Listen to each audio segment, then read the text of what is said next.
جی تو عقیدہ ختم نبوت کے موضوع پر اس سے پہلے گزشتہ نشستوں میں بہت ہی پہلو سے بات ہوئی۔ اب ہم مزید ایسا کرتے ہیں کہ اور پہلوؤں سے بات کرتے ہیں۔ مثال کے طور پر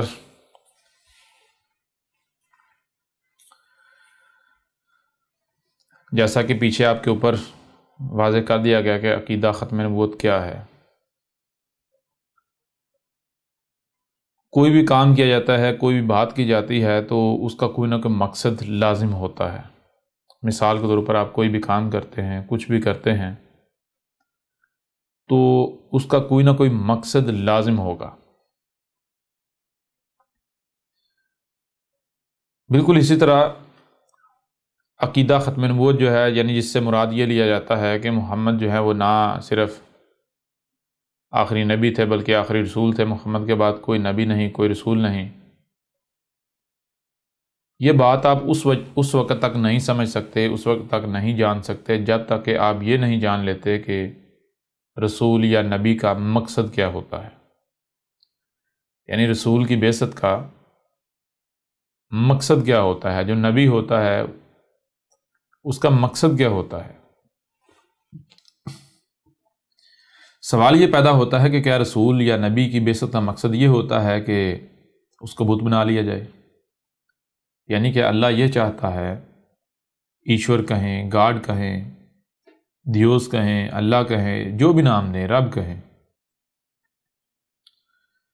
کیا اس کی چاہت یہ ہوتی ہے کہ وہ ایک لوگوں کے اذہان میں بت کریٹ کرنا چاہتا ہے، بت تخلیق کرنا چاہتا ہے؟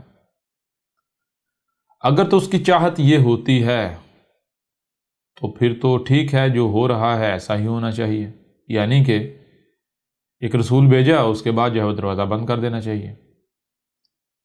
لیکن یہاں بھی قابل غور بات یہ ہے کہ اگر اس کی چاہت یہی تھی، یہی ہے یا یہی ہوتی تو پھر سوال یہ پیدا ہوتا ہے کہ کیا صرف اور صرف محمد کو ہی بھیجا؟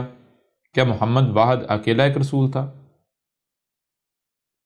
اگر تو محمد ایک رسول تھا، اس کے علاوہ اور کوئی رسول نہیں تھا، کوئی رسول نہیں ہوا، کوئی رسول نہیں آیا، تو پھر تو بات بالکل واضح ہو جاتی ہے کہ اللہ، گاڈ، ایشور، دیوس، اس کا مقصد یہ ہے کہ رسول کی بعثت کا مقصد یہ تھا کہ لوگوں کے اذہان میں ایک جو ہے بت کریٹ کیا جائے، بت تخلیق کیا جائے۔ لیکن اگر ایسا نہیں ہے، یعنی محمد کے علاوہ اور بھی رسول آئے، تو پھر اس سے یہ بات بالکل کھل کر واضح ہو جاتی ہے کہ اللہ، گاڈ، ایشور، رب، خدا، دیوس، جو بھی نام دیں آپ، جو بھی نام دیں، اس کا مقصد قطعاً یہ نہیں ہے کہ وہ رسول کو اس مقصد کے لیے بھیجتا ہے کہ لوگوں کے اذہان میں بت تخلیق کیا جائے۔ پہلی بات تو یہ ہوگی۔ دوسری بات یہ ہے کہ اب ہمارے اوپر یہ لازم ہو گیا کہ ہم یہ جانیں کہ آیا رسول یا نبی کی بعثت کا مقصد کیا ہوتا ہے، کیونکہ جب تک ہم رسول یا نبی کی بعثت کے مقصد کو نہیں جان لیتے، جب تک ہمارے اوپر یہ واضح نہیں ہو جاتا کہ رسول یا نبی کی بعثت کا مقصد کیا ہے، تب تک ہم یہ کہہ ہی نہیں سکتے کہ محمد آخری رسول تھا یا نہیں تھا۔ یعنی آخری نبی اور رسول تھا، چلو یہ تو بعد کی بات ہے، یہ بھی نہیں کہہ سکتے کہ آخری نبی اور رسول نہیں تھا۔ یعنی نہ ہاں کہہ سکتے ہیں، نہ ہی نہ کہہ سکتے ہیں۔ پھر جب ہمیں یہی علم نہیں ہوگا کہ رسول جو ہے یا نبی جو ہے اس کی بعثت کا مقصد کیا ہوتا ہے، تو پھر ہم کیا کریں گے؟ جیسا کہ گزشتہ نشستوں میں بھی بالکل کھل کر واضح کر دیا گیا، جو کہ آج تک ہوتا چلا آ رہا ہے، جو ہو رہا ہے وہ کیا ہو رہا ہے؟ جس پر اپنے آباء اجداد کو پایا وہی کیا جائے گا، وہی کیا جاتا رہے گا۔ اب میں آپ سے سوال کرتا ہوں کہ آپ میں سے کتنے ہیں جن کو یہ علم ہے کہ نبی یا رسول کی بعثت کا مقصد کیا ہوتا ہے؟ مقصد کیا ہے؟ یا ایسے اللہ نے کچھ بھی قدر میں کیا ہے تو کیا اللہ نے بغیر مقصد قدر میں کیا؟ اللہ کچھ بھی کرتا ہے تو بغیر مقصد کرتا ہے، یعنی بغیر حق کرتا ہے۔ بغیر حق کا مطلب ہے بغیر مقصد کے کرتا ہے۔ جس قرآن کو آپ اپنے لیے دلیل سمجھتے ہیں، جس قرآن کو آپ اپنے لیے حجت سمجھتے ہیں، اسی قرآن میں اللہ کا بار بار کہنا ہے کہ اللہ کوئی بھی کام کرتا ہے، اللہ کچھ بھی کرتا ہے تو وہ بغیر حق نہیں کرتا۔ اللہ جو بھی کرتا ہے اللہ بالحق کرتا ہے، یعنی اللہ جو بھی کرتا ہے با مقصد کرتا ہے، بغیر مقصد کے، بغیر وجہ کے کچھ بھی نہیں کرتا۔ جب اللہ جو بھی کرتا ہے بالحق کرتا ہے، بغیر الحق نہیں کرتا، تو پھر سوال یہ پیدا ہوتا ہے کہ کیا رسولوں یا نبیوں کی بعثت کو اللہ نے بغیر الحق قدر میں کر دیا؟ ایسا تو ممکن ہی نہیں۔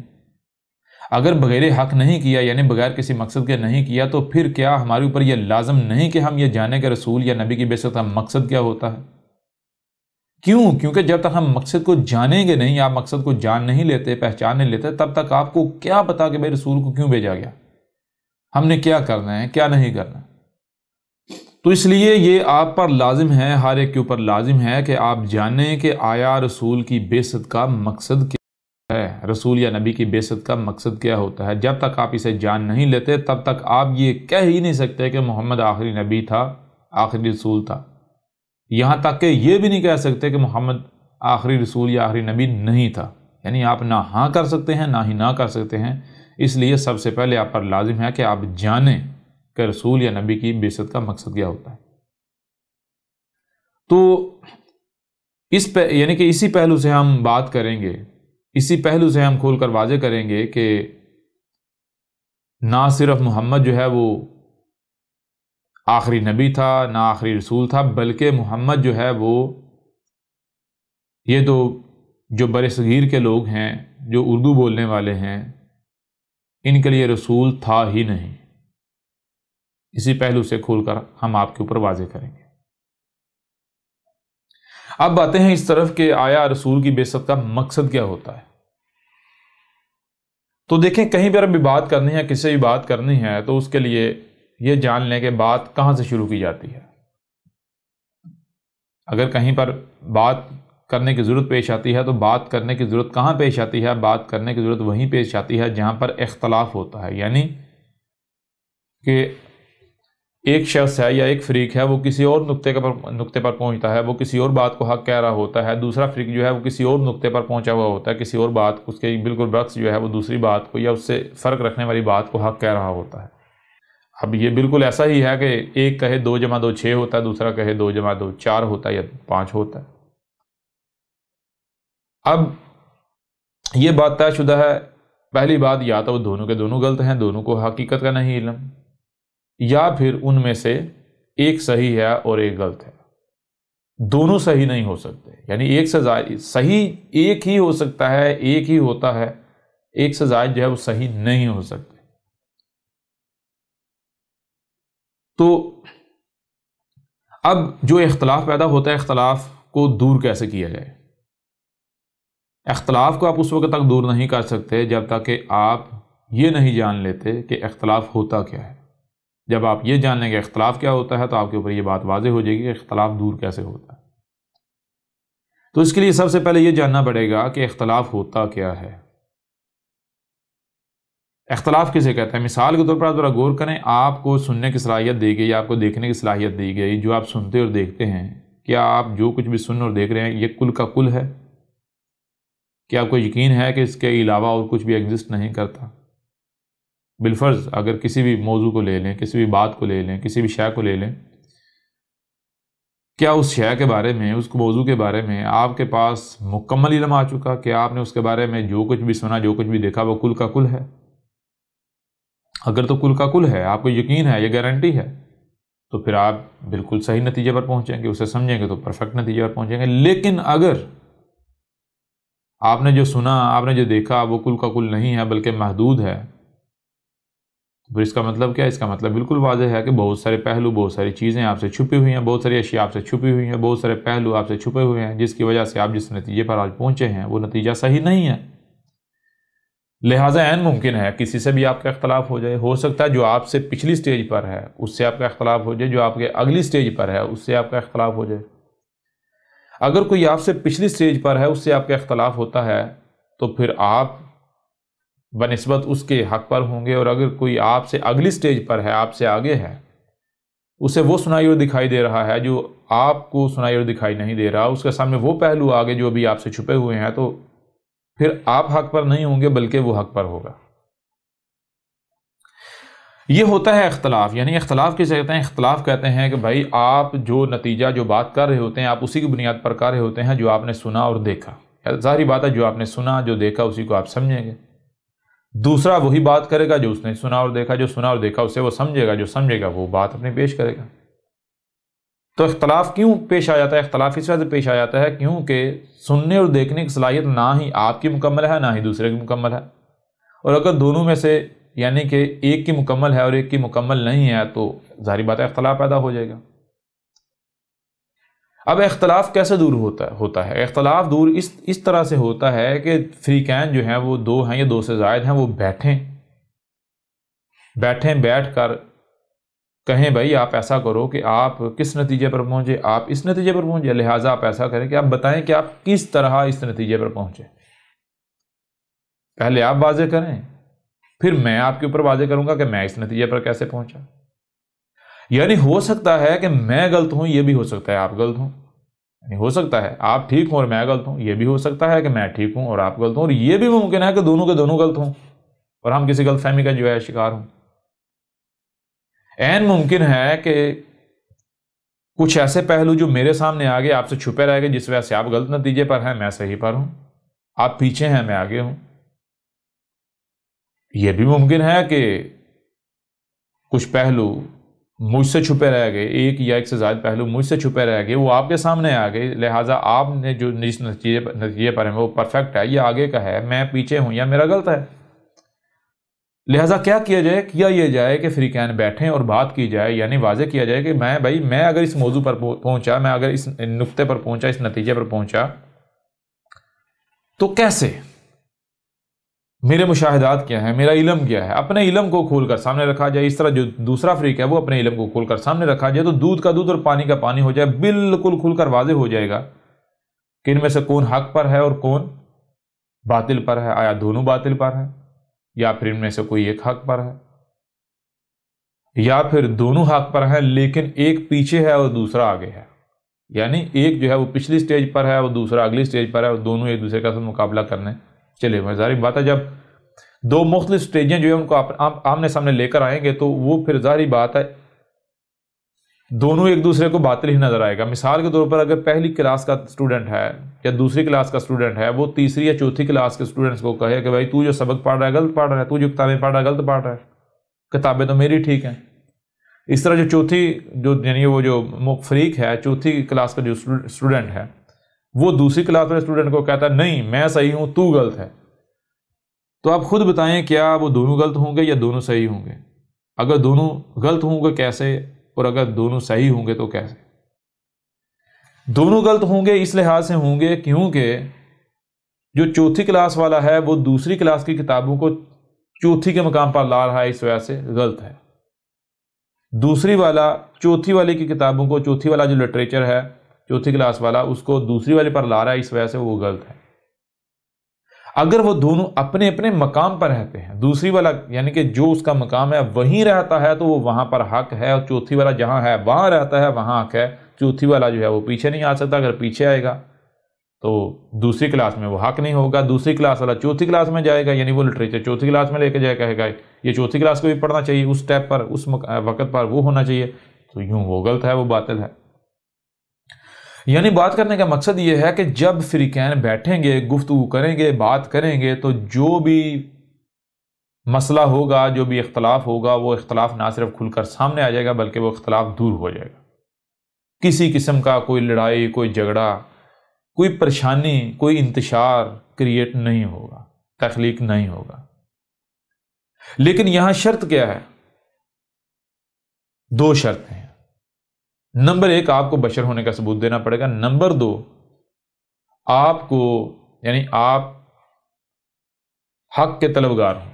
اگر آپ حق کے طلبگار نہیں ہیں تو پھر بھی آپ جو ہے وہ اختلاف، یعنی کہ اگر آپ کا کسی کے ساتھ اختلاف بنتا ہے یا کسی کا آپ کے ساتھ بنتا ہے تو اختلاف دور نہیں ہوگا، وہ اختلاف نہ صرف برقرار رہے گا بلکہ پھر تفریق در تفریق جو ہے وہ تقسیم در تقسیم سلسلہ آگے بڑھتا چلا جائے گا، دشمنیاں پیدا ہوں گی، یہ پھر یہ چیزیں آگے ارتقا کرتی کرتی اپنی پیک تک جائیں گی، جس کا نقصان پھر بتانے کی ضرورت نہیں ہے، آپ خود غور کریں، آپ کے سامنے آ جائے گا۔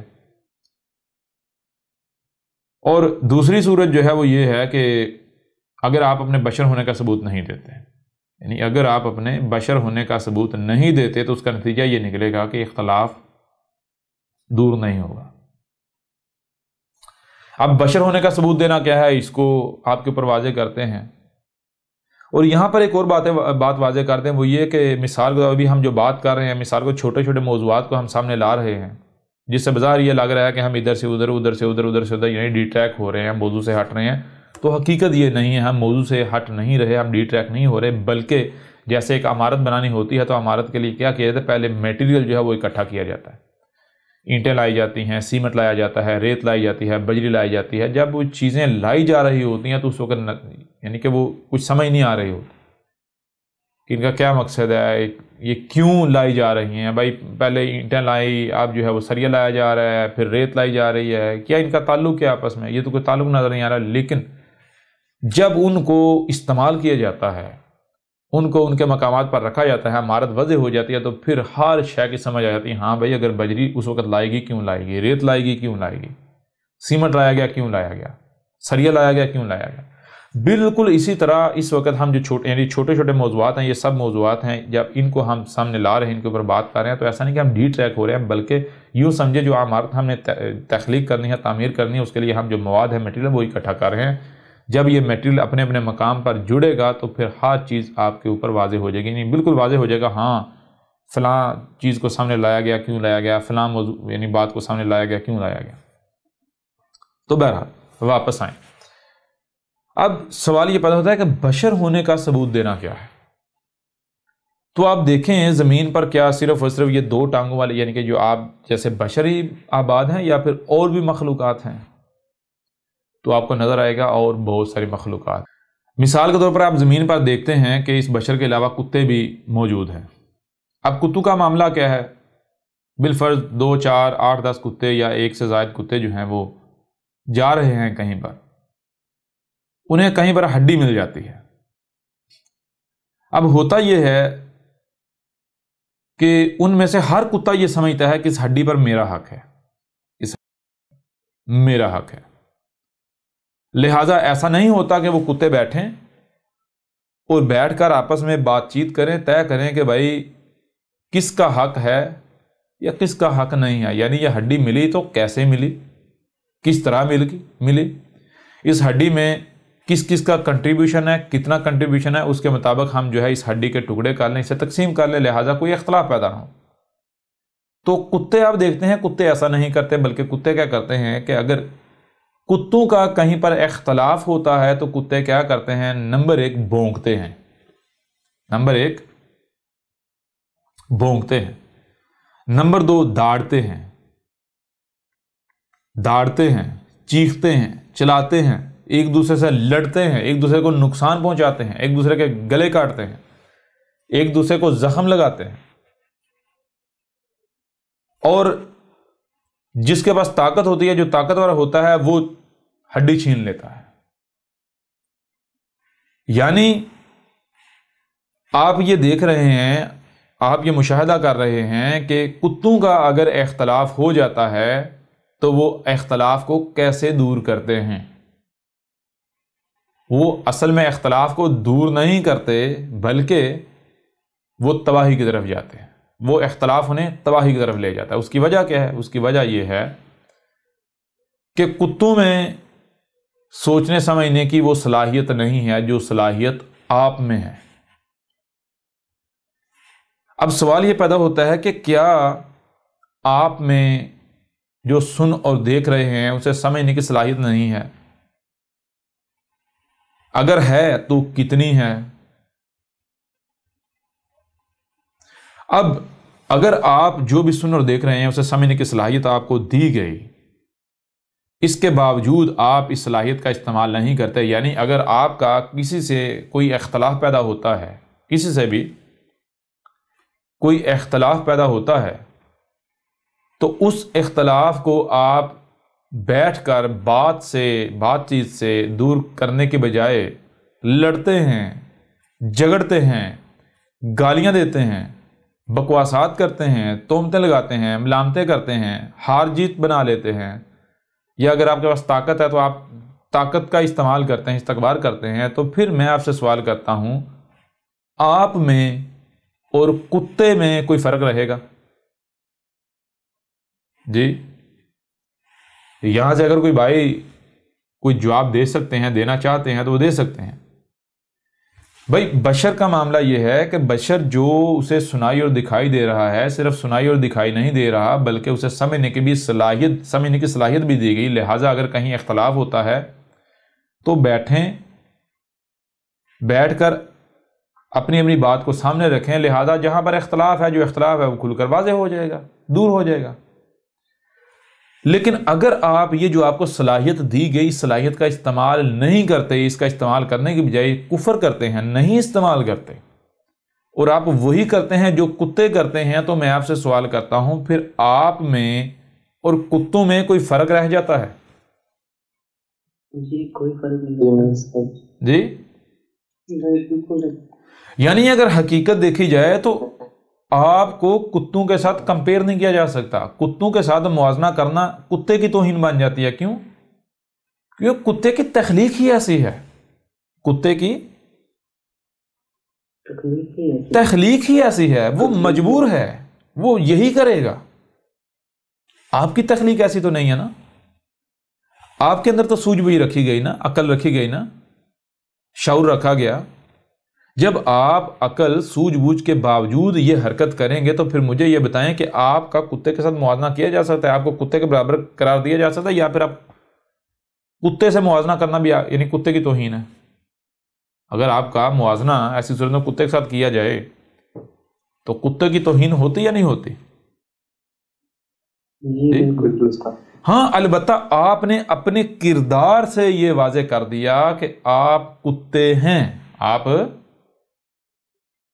کتے ہیں، کیونکہ کسی سے اختلاف پیدا ہوتا ہے، کسی سے اختلاف ہوتا ہے تو اختلاف پر لڑتا کون ہے، جھگڑتا کون ہے، گالیاں کون دیتا ہے، بکواسات کون کرتا ہے، چیختا کون ہے، چلاتا کون ہے، غراتا کون ہے، منہ سے جاگ کون نکالتا ہے، تھونکے کون گراتا ہے؟ کتا۔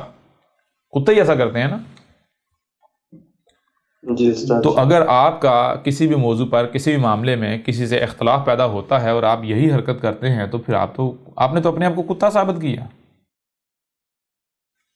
پھر آپ کا کتے کے ساتھ موازنہ نہیں کیا جائے گا، آپ نے اپنے آپ کو کتا تو ثابت کیا، موازنہ نہیں کیا جائے گا۔ کیوں؟ کتا آپ سے پھر بھی برتر ہے، کتا آپ سے پھر بھی بہتر ہے۔ کیوں؟ کیونکہ وہ تو جس مقصد کے لیے یا جیسا وہ خلق ہوا ہے، جیسا وہ کریٹ ہوا ہے، وہ تو مجبور ہے، وہ تو وہی کرے گا، ٹھیک ہے نا۔ اگر خالق نے اسے ایسا خلق نہیں کیا، کسی اور کی وجہ سے وہ ایسا بن گیا ہے، تو ظاہر بات ہے جس کی وجہ سے بنا ہے وہ ذمہ داری تو اس کے اوپر عائد ہوگی۔ جیسے مثال کے طور پر ایک بچہ جو ہے وہ اگر وہ ہینڈی کیپ پیدا ہوتا ہے، ڈسیبل پیدا ہوتا ہے، معذور پیدا ہوتا ہے، تو اس میں اس بچے کا کیا قصور ہے؟ قصور تو پیدا کرنے والوں کا ہے نا۔ جی تو بالکل اسی طرح اگر کتے ایسا کر رہے ہیں، اگر تو خالق نے انہیں اسی طرح کا کریٹ کیا تو ذمہ دار خالق ہے۔ اگر خالق کے بجائے کسی اور نے ان کو ایسا بنا دیا تو ظاہری بات ہے پھر جس نے بنایا ذمہ دار وہ ہوگا۔ لیکن اب آپ سے سوال کیا جاتا ہے کہ آپ کو ایسا خلق کیا کہ آپ کو سننے کے لیے کان نہیں دیے، دیکھنے کے لیے آنکھیں نہیں دی؟ جب آپ کو سننے کے لیے کان دیے گئے، دیکھنے کے لیے آنکھیں دی گئی، تو کیوں نہیں ان کا استعمال کر رہے؟ جو بھی کہیں سے آواز بلند ہو رہی ہے کیوں نہیں سن رہے؟ جو بھی آپ کو دکھایا جا رہا ہے وہ کیوں نہیں دیکھ رہے؟ جو بھی سنتے اور دیکھتے ہیں اسے کیوں نہیں سمجھ رہے کہ آپ کو سمجھنے کی صلاحیت نہیں دی گئی؟ دی گئی نا۔ جب جو کچھ بھی سنائی اور دکھائی دے رہا ہے اسے سمجھنے کی صلاحیت دی گئی، اس کے باوجود بھی اگر آپ وہی کرتے ہیں جو کتے کرتے ہیں تو پھر اس کا ذمہ دار کون ہے؟ اس کی ذمہ داری کس کے اوپر آئے گی؟ آپ پر یا کسی اور پر؟ ہمارے اوپر ہی۔ جی ایسا ہی ہے نا۔ جی بالکل سچ۔ اب آئیں اس طرف کہ یہ بات ہم نے کیوں کی؟ یہ بات ہم نے کیوں کی؟ یہ بات ہم نے اس لیے کی کہ ہمارا موضوع کیا ہے؟ موضوع ہے ختم نبوت، اور ہم نے آپ کے اوپر واضح کیا، ہم نے کہا کہ اس وقت تک آپ یہ نہیں کہہ سکتے کہ محمد آخری نبی تھا، آخری رسول تھا، یہاں تک کہ یہ بھی نہیں کہہ سکتے کہ نہیں تھا، جب تک کہ آپ یہ نہیں جان لیتے کہ رسول کی بعثت کا مقصد کیا ہے، رسول یا نبی کی بعثت کا، بھیجے جانے کا مقصد کیا ہے۔ اب مقصد کا کیسے پتہ چلے گا؟ مقصد کا پتہ ایسے چلے گا کہ دیکھیں، آپ کو سننے کے لیے کان دیے گئے، دیکھنے کے لیے آنکھیں دی گئیں، جو بھی سنائی اور دکھائی دے رہا ہے اسے سمجھنے کی صلاحیت دی گئی، لہٰذا آپ کیا کریں؟ آپ ان صلاحیتوں کا استعمال کریں، آپ جسے کہتے ہیں جی غور و فکر کریں، آپ تفکر کریں، سوچ و بچار کریں، جو بھی آپ کو سنائی دے رہا ہے، جو بھی آپ کو دکھائی دے رہا ہے، آپ اس کا یعنی کہ اسے سمجھیں۔ جب آپ اسے سمجھیں گے تو سٹیپ بائی سٹیپ آگے بڑھتے بڑھتے بالآخر آپ کے اوپر یہ بات بالکل کھل کر واضح ہو جائے گی کہ رسول یا نبی کی بعثت کا مقصد کیا ہوتا ہے۔ تو اب آئیں اس طرف کہ رسول کی بعثت کا مقصد کیا ہے۔ اب آپ کے اوپر لازم ہے، آپ کی یہ ذمہ داری ہے کہ جو بھی آپ کو سنائی اور دکھائی دے رہا ہے آپ اسے سمجھیں۔ جو دکھائی دے رہا ہے اسے اگر آپ سمجھنے کی صلاحیت نہیں رکھتے تو کم از کم اس وقت جو آپ کو سنائی دے رہا ہے، اس وقت جو آپ کو دکھائی، اس کو تو سمجھیں۔ اس کے اوپر تو آپ کے پاس کوئی بہانہ نہیں نا، کل کو کوئی عذر پیش کر سکیں گے، بہانہ پیش کر سکیں گے، سوال ہی پیدا نہیں ہوتا۔ تو ہم اب آپ کو یعنی کہ جیسے کہ اندھے کا ہاتھ پکڑ کر اس کی رہنمائی کی جاتی ہے، بالکل اس طرح اب ہم آپ کی رہنمائی کرتے ہیں، اور اگر ہم بات غلط کریں، اگر احمد عیسیٰ جو ہے کوئی بات غلط کرتا ہے تو آپ کہیں جی یہ بات آپ کی ٹھیک نہیں ہے، لیکن اگر آپ کے دل و دماغ جب گواہی دیں کہ جو بات احمد عیسیٰ کر رہا ہے یہ بات بالکل حق ہے، سچ ہے، تو پھر مجھے یہ بتائیں، آپ سے سوال یہ ہے کہ وہ کون سی شے ہے، وہ کیا ہے، وہ کون ہے جس نے آپ کو حق کی اتباع سے روک دیا؟ کون ہے جو آپ کو حق کی اتباع سے روک رہا ہے؟ اور جو بھی روک رہا ہے کیا کل کو وہ آپ کو عذاب سے، سزا سے بچا پائے گا؟ کل کو جب آپ سے پوچھا جائے گا، سوال کیا جائے گا، تو کیا آپ کی جگہ پر وہ آپ کے سوال کا جواب دے پائے گا؟ آپ کا حساب وہ دے پائے گا؟ اگر تو وہ دے پائے گا تو پھر ٹھیک ہے، آپ اپنی خواہشات کی اتباع کریں، ایسے لوگوں کے پیچھے چلیں، ان کی باتیں مانیں۔ اور اگر نہیں، آپ نے اپنا حساب خود دینا ہے، خود جواب دہ ہونا ہے، تو پھر آج جو آپ کو موقع دیا گیا اس سے فائدہ کیوں نہیں اٹھاتے؟ کیوں نہیں اس سے فائدہ اٹھاتے؟ اور اس سے بڑھ کر اور موقع کیا ہو سکتا ہے کہ آپ ہی کی زبان میں حق آپ کے اوپر کھول کھول کر واضح کیا جا رہا ہے۔ بہرحال آئیں اس طرف کہ رسول کی بعثت کا مقصد کیا ہے۔ اب آپ کو سننے کے لیے کان دیے گئے، دیکھنے کے لیے آنکھیں دی گئیں، جب آپ ان کا استعمال کریں گے، یعنی جو بھی سنائی اور دکھائی دے رہا ہے اسے سمجھیں گے، کیونکہ آپ کو سمجھنے کی صلاحیت دی گئی، تو نتیجہ کیا نکلے گا؟ دیکھیں آپ کو کیا سنائی دے رہا ہے، کیا ہے جو آپ کو دکھائی دے رہا ہے؟ تو آپ کو دکھائی دے رہی ہے یہ کائنات، ہر طرف یہ کائنات کی آوازیں سنائی دے رہی ہیں، یہ کائنات جو مخلوقات جنہیں آپ کہتے ہیں، مخلوقات ہر طرف جو ہے وہ آپ کو دکھائی دے رہی ہیں۔ جب آپ اس کائنات میں غور کریں گے، اس کو سمجھیں گے تو آپ کے اوپر کچھ حقائق، کچھ راز جو ہے وہ واضح ہوں گے۔ سب سے پہلی بات آپ کے اوپر یہ واضح ہوگی کہ آسمانوں و زمین میں، اس کائنات کے اندر کوئی ایک بھی مخلوق، کوئی ایک بھی خلق ایسی نہیں ہے کہ جو بے مقصد یعنی بغیر مقصد کے وجود میں لائی گئی، نمبر 1۔ نمبر 2، یہ جو کل کی کل کائنات ہے، جہاں تک آپ کی سننے کی رسائی ہے، جہاں تک آپ کی دیکھنے کی رسائی ہے، وہاں تک جب آپ سمجھیں گے تو آپ کے اوپر یہ بات واضح ہو جائے گی کہ یہ کائنات ایک ہی وجود ہے، یہ کائنات ایک ہی وجود ہے، کوئی دوسرا وجود نہیں ہے۔ پھر آپ کے اوپر ایک اور چیز واضح ہو جائے گی کہ جہاں تک اس کائنات کا معاملہ ہے، وہاں تک یہ بات سامنے آتی ہے کہ اس کائنات میں کوئی ایک ہی بھی مخلوق جو ہے وہ اپنے مقام سے ادھر ادھر نہیں ہوتی۔ ہر مخلوق جو ہے، ہر شے کا کوئی نہ کوئی مقصد ہے، اس مقصد کو پورا کرنے کے لیے اس کا کوئی نہ کوئی مقام ہے، اس کی کوئی نہ کوئی لائن ہے، اور ہر مخلوق جو ہے وہ اپنی اپنی لائن پر قائم ہے، اپنی اپنی ذمہ داری ادا کر رہی ہے۔ اور پھر جب تک ہر مخلوق اپنے اپنے مقام پر رہتی ہے، اپنی اپنی ذمہ داری کو پورا کرتی ہے، تب تک آسمان و زمین میں بیلنس، توازن رہے گا۔ اور اگر کوئی ایک ہی مخلوق اپنے مقام سے ہٹتی ہے تو آسمان و زمین میں بیلنس نہیں رہے گا، بیلنس بگڑ جائے گا۔ دوسری طرف کائنات میں اگر دیکھیں تو کائنات عملی طور پر آپ کو یہ بتا رہی ہے کہ میں جو ڈس بیلنس ہے اسے قبول نہیں کرتی۔ میں کسی مخلوق کی لاپرواہی، غیر ذمہ داری، اگر کوئی مخلوق اپنی ذمہ داری سے، اپنی لائن سے ہٹ جاتی ہے، اپنے مقصد سے ہٹ جاتی ہے، تو میں اسے برداشت نہیں کرتی۔ جیسا کہ آپ اپنے ہی جسم کی مثال لے لیں، آپ کا جسم دیکھیں، اس میں غور کریں، آپ کو جو چیزیں نظر آئیں گی بالکل یہی مثال اس کائنات کی ہے جو آپ کو ہر طرف نظر آ رہی ہے۔ آپ کا جسم کیا ہے؟ سب سے پہلی بات جو ہے یہ بہت سارے اعضاء جو ہے ان کا مرکب ہے۔ دوسری چیز یہ ہے کہ ہر عضو جو ہے اپنے آپ میں یعنی کہ ایک پرزہ ہے۔ آپ کا وجود گویا کہ ایک مشین ہے۔ اب جب تک تمام کے تمام اعضاء جو ہیں یعنی تمام کے تمام پرزے جو ہیں وہ اپنے اپنے مقام پر رہیں گے، اپنے اپنے مقام پر رہتے ہوئے اپنی اپنی ذمہ داری کو پورا کریں گے، تو اس وجود کے اندر جو ہے ایک بیلنس، توازن برقرار رہے گا۔ اس وجود میں کسی قسم کی کوئی خرابی، کوئی خامی، کوئی نقصان نہیں ہوگا۔ اور اگر کوئی ایک بھی مخلوق اپنے مقام سے ہٹتی ہے، اپنی ذمہ داری سے لاپرواہی کرتی ہے، مثال کے طور پر اگر آپ دل کو لے لیں، دل جو ہے وہ اگر وہ دھڑکنا بند کر دیتا ہے، نتیجہ کیا نکلے گا؟ گردے اپنا کام چھوڑ دیتے ہیں، نتیجہ کیا نکلے گا؟ دل سستی کرے گا، کوتاہی کرے گا، جسم کا کوئی بھی عضو جو ہے وہ سستی کرے گا، کوتاہی کرے گا، کاہلی سے کام لے گا، اس کا نتیجہ کیا نکلے گا؟ یا ٹریک سے ہٹے گا، لائن سے ہٹے گا، اس کا نتیجہ کیا نکلے گا؟ وہ آپ کے اوپر بالکل واضح ہے کہ جو بھی عضو اپنی لائن سے ہٹے گا، اپنے مقصد سے ہٹے گا، تو اس کی ذمہ داری سے ریلیٹڈ جو ہے یا اسی حساب سے، اسی تناسب سے جسم کا نقصان ہوگا، جسم میں خرابی ہوگی، جسم کا توازن بگڑے گا، خرابی ہوگی اور وہ نقصان کا سامنا کرنا پڑے گا۔ یعنی جسم اس وقت تک پرفیکٹ رہے گا، اس وقت کسی قسم میں کوئی تکلیف، کوئی خرابی نہیں ہوگی، جب تک کہ جسم میں تمام کے تمام اعضاء نہ صرف پرفیکٹ رہیں بلکہ اپنے اپنے مقام پر رہیں، اپنی ذمہ داری کو آسان طریقے سے پورا کریں۔ پھر آپ ذرا غور کریں کہ اگر جسم میں کوئی عضو خراب ہو جاتا ہے، مفلوج ہو جاتا ہے، مثال جسم میں کوئی پھوڑا نکل آتا ہے، تو کیا آپ اس پھوڑے کو برداشت کرتے ہیں؟ جی برداشت کرتے ہیں؟ جی نہیں کرتے۔ کیوں؟ کیونکہ وہ آپ کی جسم کی ضد ہوتا ہے، شریک ہوتا ہے، آپ اسے برداشت نہیں کرتے، وہ ضد ہے اس کی۔ بالکل اسی طرح یہ جو کائنات ہے، اگر کوئی بھی مخلوق جو ہے وہ اپنے مقام سے ہٹتی ہے تو وہ ایک پھوڑا بن جاتا ہے، اس کائنات میں ایک پھنسی بن جاتی ہے۔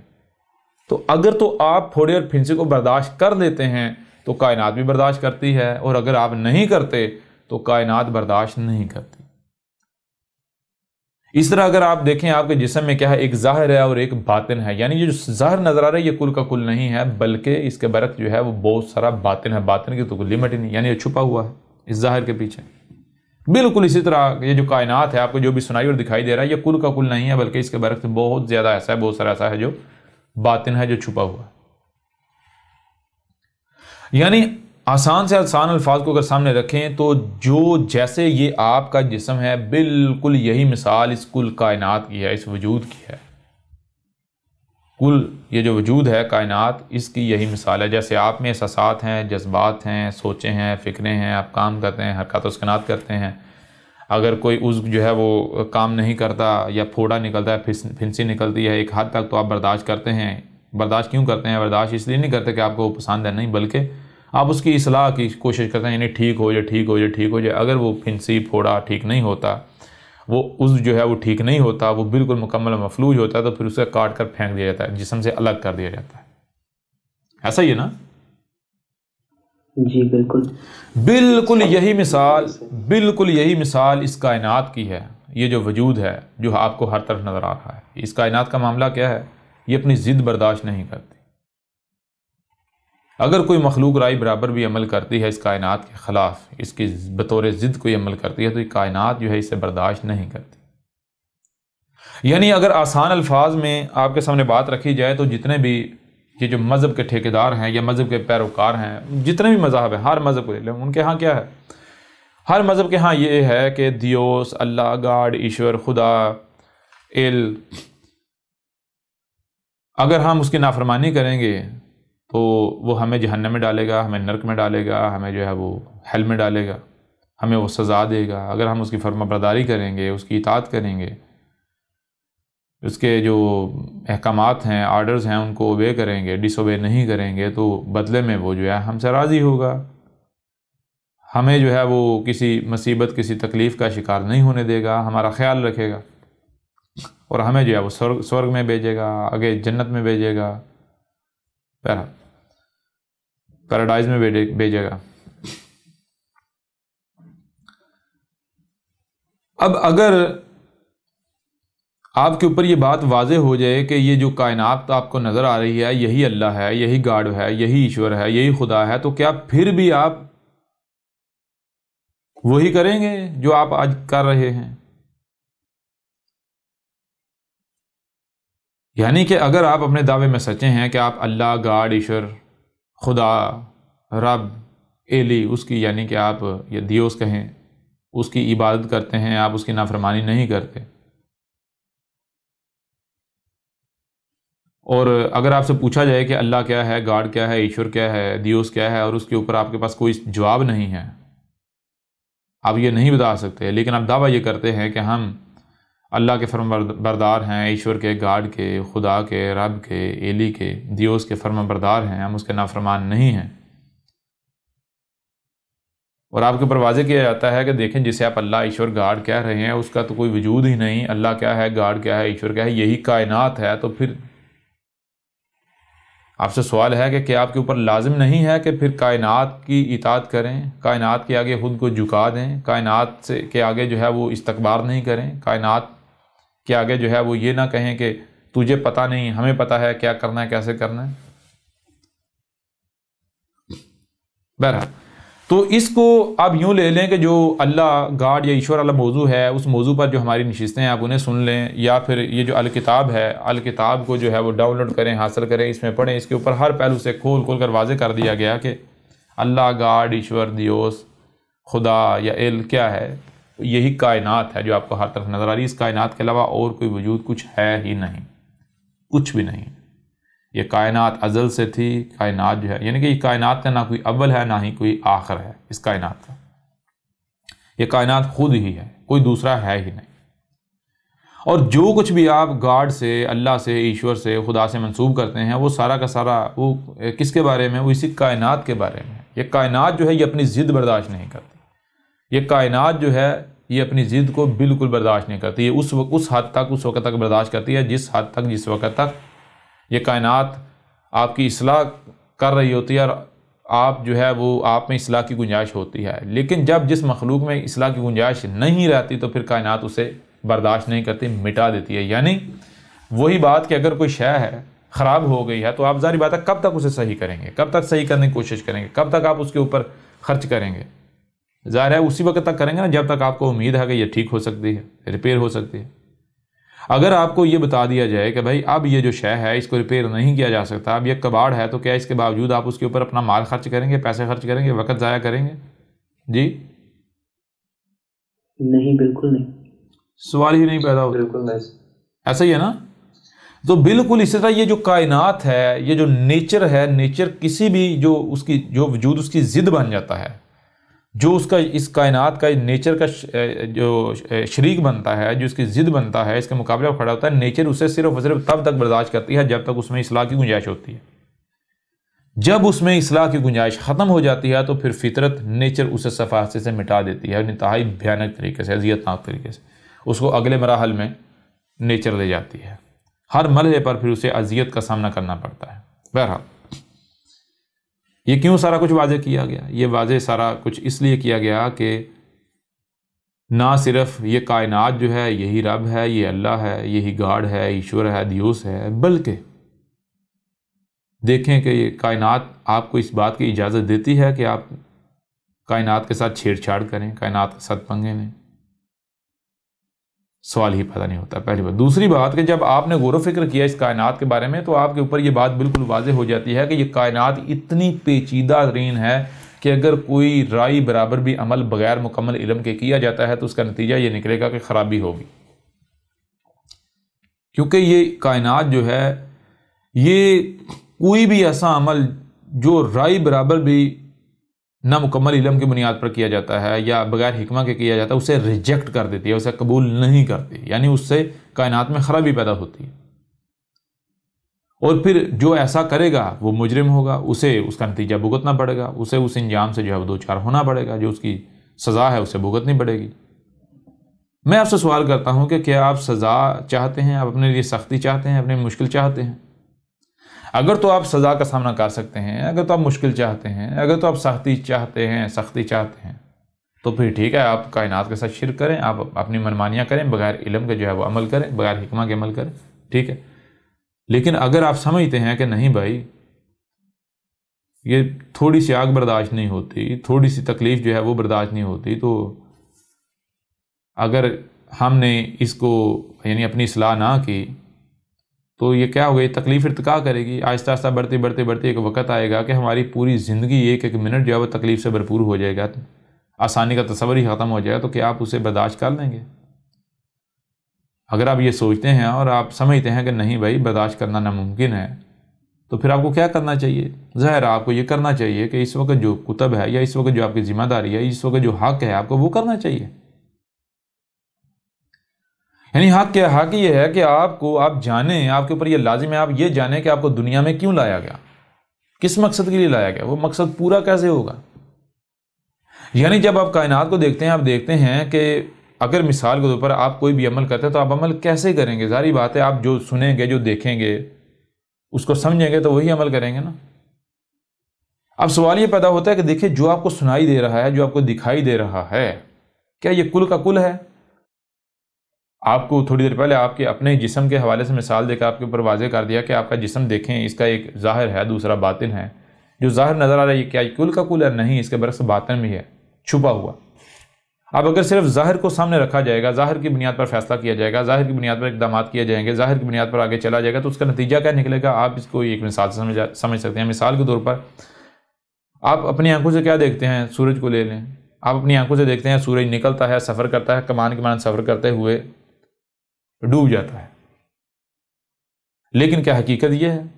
آج ہر ایک کے اوپر واضح ہو گیا کہ حقیقت یہ نہیں ہے، حقیقت اس کے بالکل برعکس ہے۔ رات اور دن اس طرح نہیں ہو رہا، رات اور دن جو ہے وہ زمین اپنے ہی محور گھوم رہی ہے، جس وجہ سے ہمیں یہ نظر آتا ہے کہ سورج گھوم رہا ہے، سورج سفر کر رہا ہے، سورج زمین کے گرد سفر نہیں کر رہا۔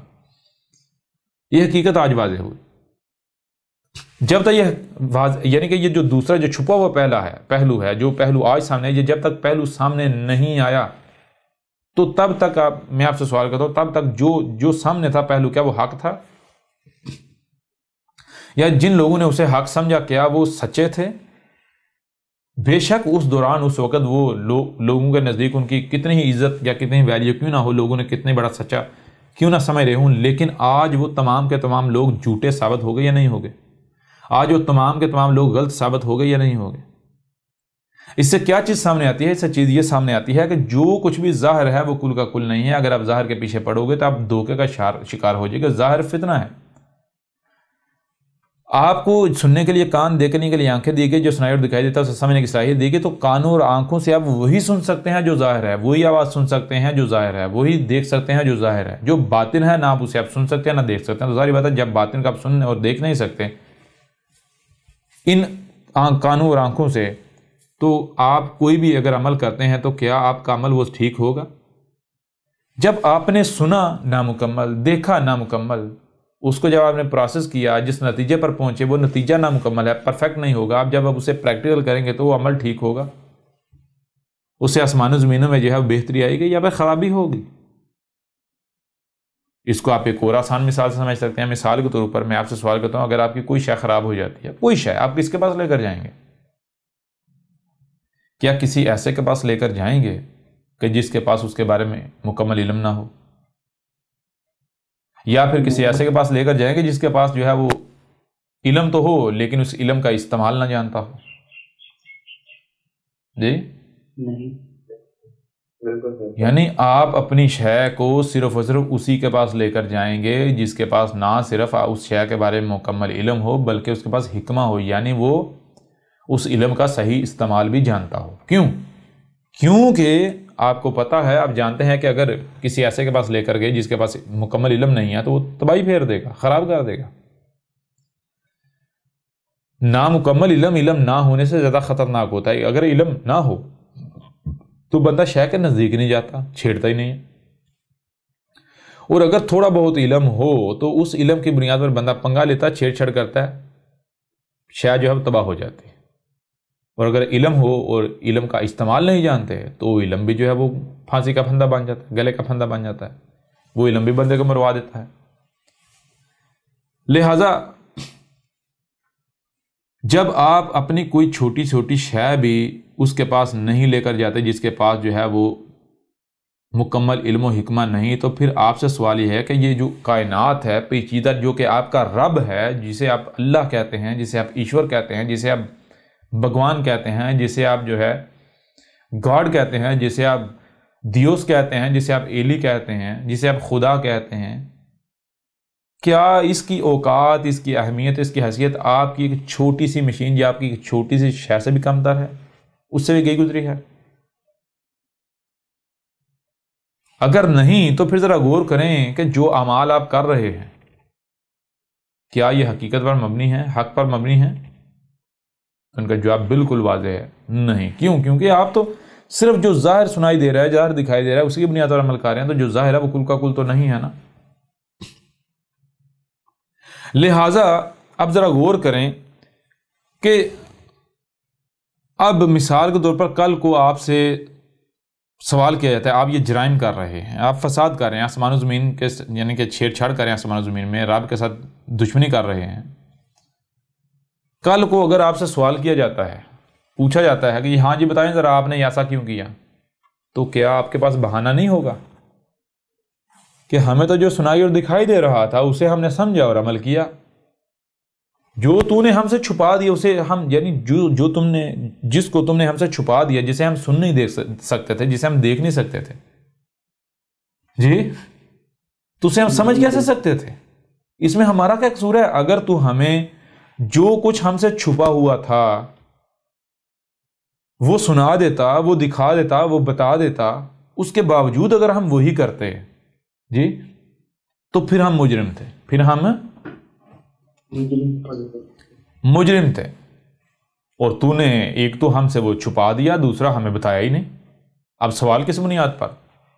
تو اب سوال یہ پیدا ہوتا ہے کہ کیا آپ رب کو، اللہ کو، گاڈ کو، ایشور کو، یہ جو کائنات، اسے اتنا پاگل سمجھتے ہیں، بیوقوف سمجھتے ہیں کہ وہ اپنے اوپر حجت کروا لے گی؟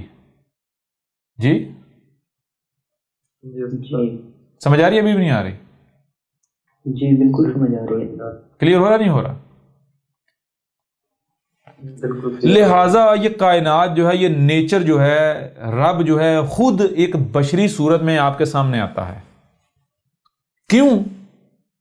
اس لیے کہ آپ کے اوپر یہ واضح کرنے کے لیے کہ جو ظاہر ہے یہ کل کا کل نہیں ہے، بلکہ اس کے برعکس بہت سارا باطن بھی ہے جو تم سے چھپا ہوا ہے۔ اب وہ جو چھپا ہوا ہے اسے کیسے دیکھ سکتے ہیں، کیسے جان سکتے ہیں، حق کو کیسے پا سکتے ہیں، کیسے دنیا میں آنے کے مقصد کو جان سکتے ہیں۔ جیسے سورج کی اپنی لائن ہے، چاند کی اپنی لائن ہے، ہر مخلوق کی اپنی لائن ہے، اپنا مقام ہے، اس طرح تمہارا مقام کیا ہے، تمہاری لائن کیا ہے، اسے کیسے جان سکتے ہیں، کیسے پہچان سکتے ہیں جو کہ چھپا ہوا ہے۔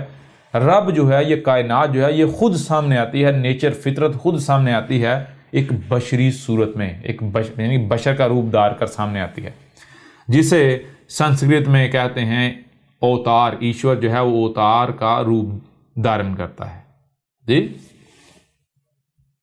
ٹھیک ہے جی۔ اور عربوں کی زبان میں کہتے ہیں رسول اللہ، اللہ کا رسول، یعنی اللہ کا بھیجا ہوا، اللہ کا لایا ہوا۔ یعنی ذرا غور کریں، رسول کب، یعنی نیچر کب آتی ہے سامنے؟ نیچر ایک بشری صورت میں کب سامنے آتی ہے؟ جب دنیا میں کسی کو بھی حق کا علم نہیں ہوتا، دنیا میں کسی کو بھی یہ علم نہیں ہوتا کہ دنیا میں آنے کا مقصد کیا ہے، کیا کرنا ہے، کیا نہیں کرنا۔ یعنی جیسے سورج کو تخلیق کیا گیا تو اس کی ایک لائن ہے، مقصد ہے۔ ہر مخلوق کو تخلیق کرنے کا کوئی نہ کوئی مقصد ہے، اور جو مقصد ہے اس مقصد کو پورا کرنے کے لیے ان کی لائن ہے، جو مقام ہے اس پر قائم ہے۔ انسان جب اپنے آپ کو دیکھتا ہے تو انسان کوئی ایک بھی آپ کو ایسا نہیں نظر آئے گا کہ جس کو یہ پتا ہو کہ بھائی مجھے تخلیق کرنے کا مقصد کیا ہے، میرا مقام کیا ہے، میری لائن کیا ہے۔ باپ کچھ کر رہا تھا، دادا کچھ کر رہا تھا، بھائی کچھ کر رہا ہے، خود کچھ کر رہا ہے، پڑوسی کچھ کر رہا ہے، ہمسایہ، ہر کوئی جو ہے وہ اپنی اپنی جو ہے وہ دگڑ جدھر رخ ہوتا ہے دگڑ بھاگے جا رہے ہیں، جن کے اعمال ہیں وہ اندھوں کو نظر ہے آسمان و زمین، یعنی کہ ان میں فساد کر رہے ہیں، رب کے ساتھ دشمنی کر رہے ہیں، جی۔ لہٰذا اب میرے پیارے بھائیو، جب ایک تو یعنی کہ انسان، یعنی کہ یہ سامنے انسان ہے، انسان کا مطلب کیا ہے، انہیں کسی چیز کا خود اپنا ہی نہیں پتا تو باقی کسی چیز کا کیا پتا ہوگا۔ اب اگر رب ان کے اوپر یہ واضح نہیں کرتا، یعنی مثال کے طور پر ذرا غور کریں، اگر آپ کے ساتھ کوئی دشمنی کر رہا ہے، اگر آپ کو کوئی نقصان پہنچا رہا ہے، تو کیا آپ اپنا نقصان ہوتے ہوئے برداشت کرتے رہیں گے؟ نہیں، برداشت کی حد ہوتی ہے نا۔ جی تو جب برداشت کی حد ختم ہو جائے گی تو پھر کیا کیا جائے گا؟ پھر آپ اس کو زبان سے سمجھائیں گے، دیکھ بھائی یہ میرے ساتھ تو دشمنی کر رہا ہے، دشمنی نہ کر ورنہ میں پھر ڈنڈا ماروں گا، ہاتھوں کا استعمال کروں گا، لاتوں کا حرکت میں لاؤں گا۔ جی ایسا ہی ہے نا؟ جی بالکل۔ تو بالکل اسی طرح نیچر، رب جو ہے یہ اس وقت تک برداشت کرتا ہے جس وقت تک کہ انسانوں میں سے کوئی ایک بھی ایسا ہے کہ جو یہ دعویٰ کرے کہ بھائی میں حق جو ہے وہ پہچاننے کی صلاحیت رکھتا ہوں۔ ٹھیک ہے نا؟ یہ بھی سمجھ نہیں آ رہی؟ یعنی جب جب تک حق کی رائے بھی موجود ہوتی ہے، ایک نور کی ایک کرن بھی موجود ہوتی ہے، تب تک رب جو ہے وہ سامنے نہیں آتا۔ انسانوں کو کہتا ہے ٹھیک ہے بھائی تم خود سے تغدو کر لو، کوشش کر لو، کیونکہ رب فقیر نہیں ہے۔ یہ نہیں کیا کہ لو لے لو لے لو، ہدایت لے لو ہدایت لے لو، نہیں۔ جب آپ مانگیں گے، جب آپ 100% رب کے محتاج ہوں گے۔ جی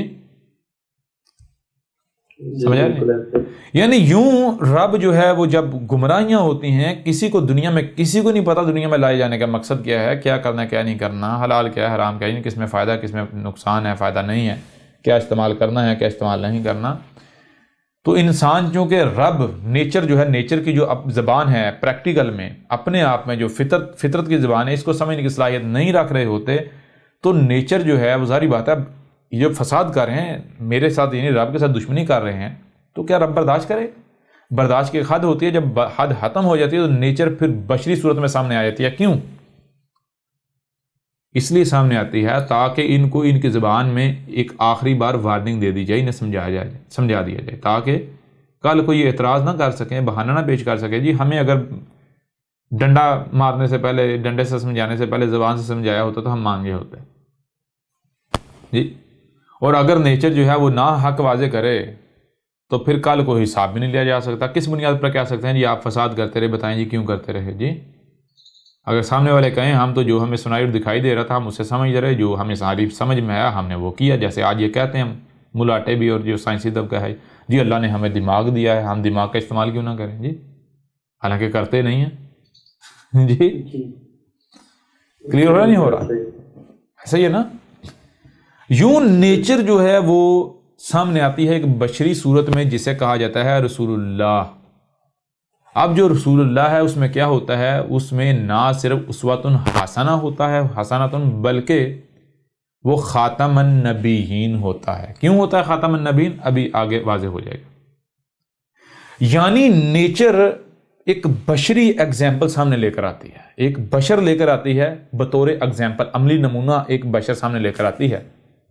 وہ جو بشر ہوتا ہے جسے رسول کہا جاتا ہے، وہ اپنی پیدائش سے لے کر اپنی موت تک عملی نمونہ ہوتا ہے، وہ رب کا لایا ہوا ہے۔ ٹھیک ہے جی؟ اس کی زندگی کا ایک ایک لمحہ رب کا ڈائریکٹڈ ہوتا ہے، رب کی ڈائریکشن میں ہوتا ہے۔ ٹھیک ہے جی؟ کیوں؟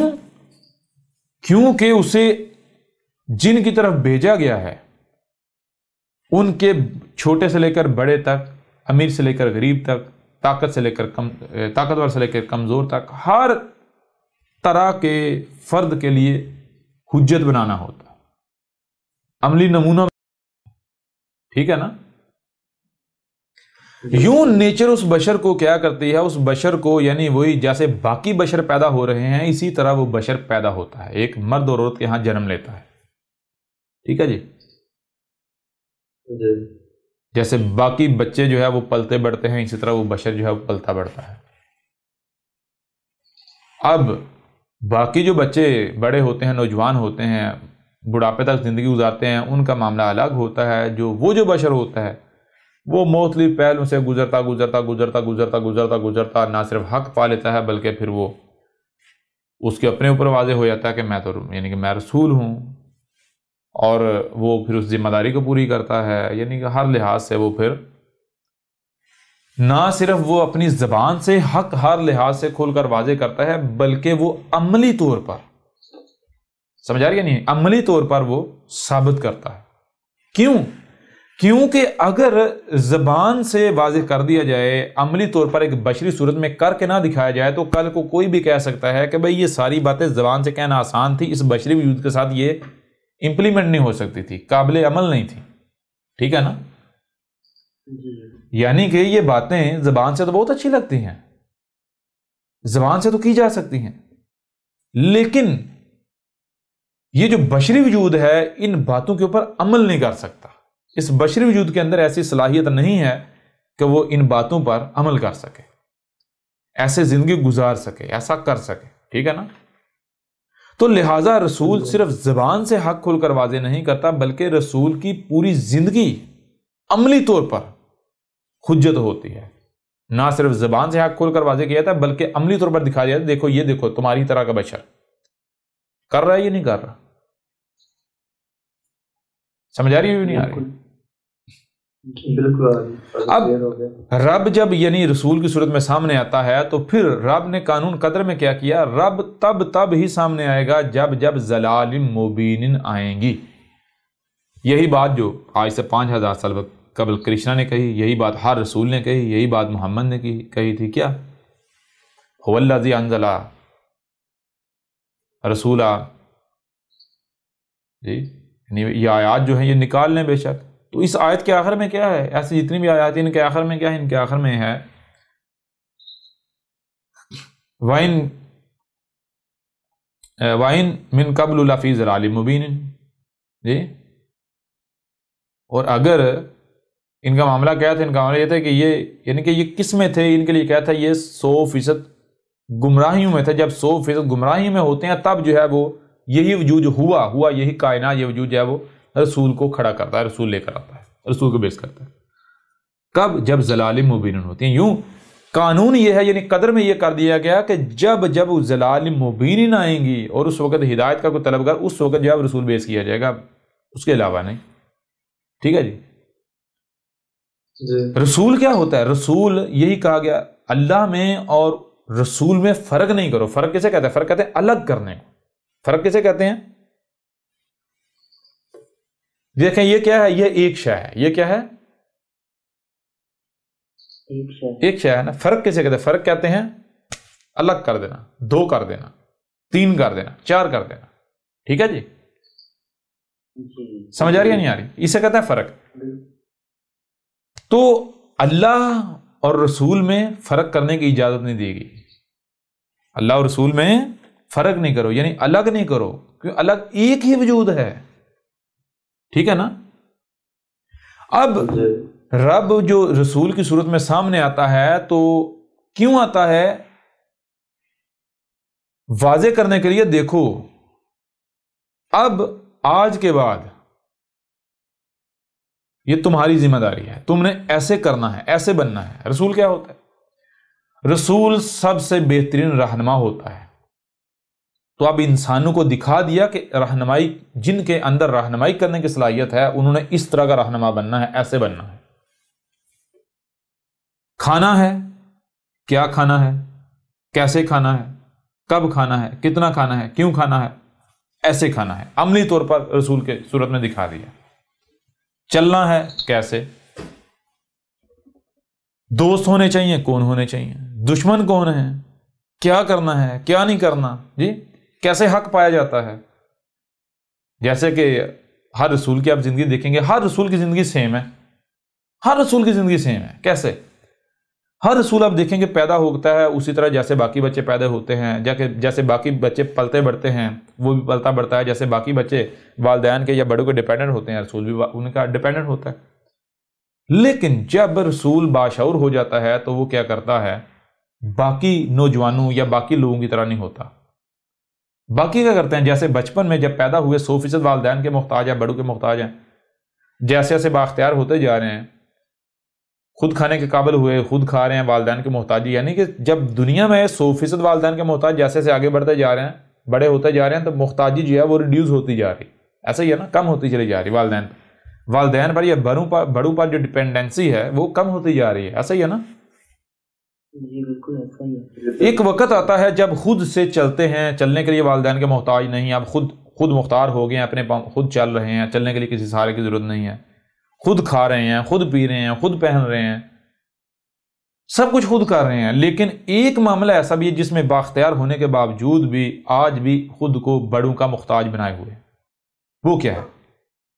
وہ ہے جیسے بچپن میں تھے والدین جسے یا بڑے جسے کہتے تھے بیٹا یہ صحیح ہے یہ غلط ہے، تو مان لیا جاتا تھا، کیوں؟ کیونکہ بھائی ہمارے میں سوچنے سمجھنے کی یا سمجھنے کی صلاحیت نہیں ہے، وہ سٹیج نہیں ہے، ہم اس سٹیج پر نہیں ہے کہ ہم صحیح اور غلط کا فیصلہ کر سکیں، لہذا والدین کی مان لی جاتی تھی یا بڑوں کی مان لی جاتی تھی، ایسا ہی ہے نا؟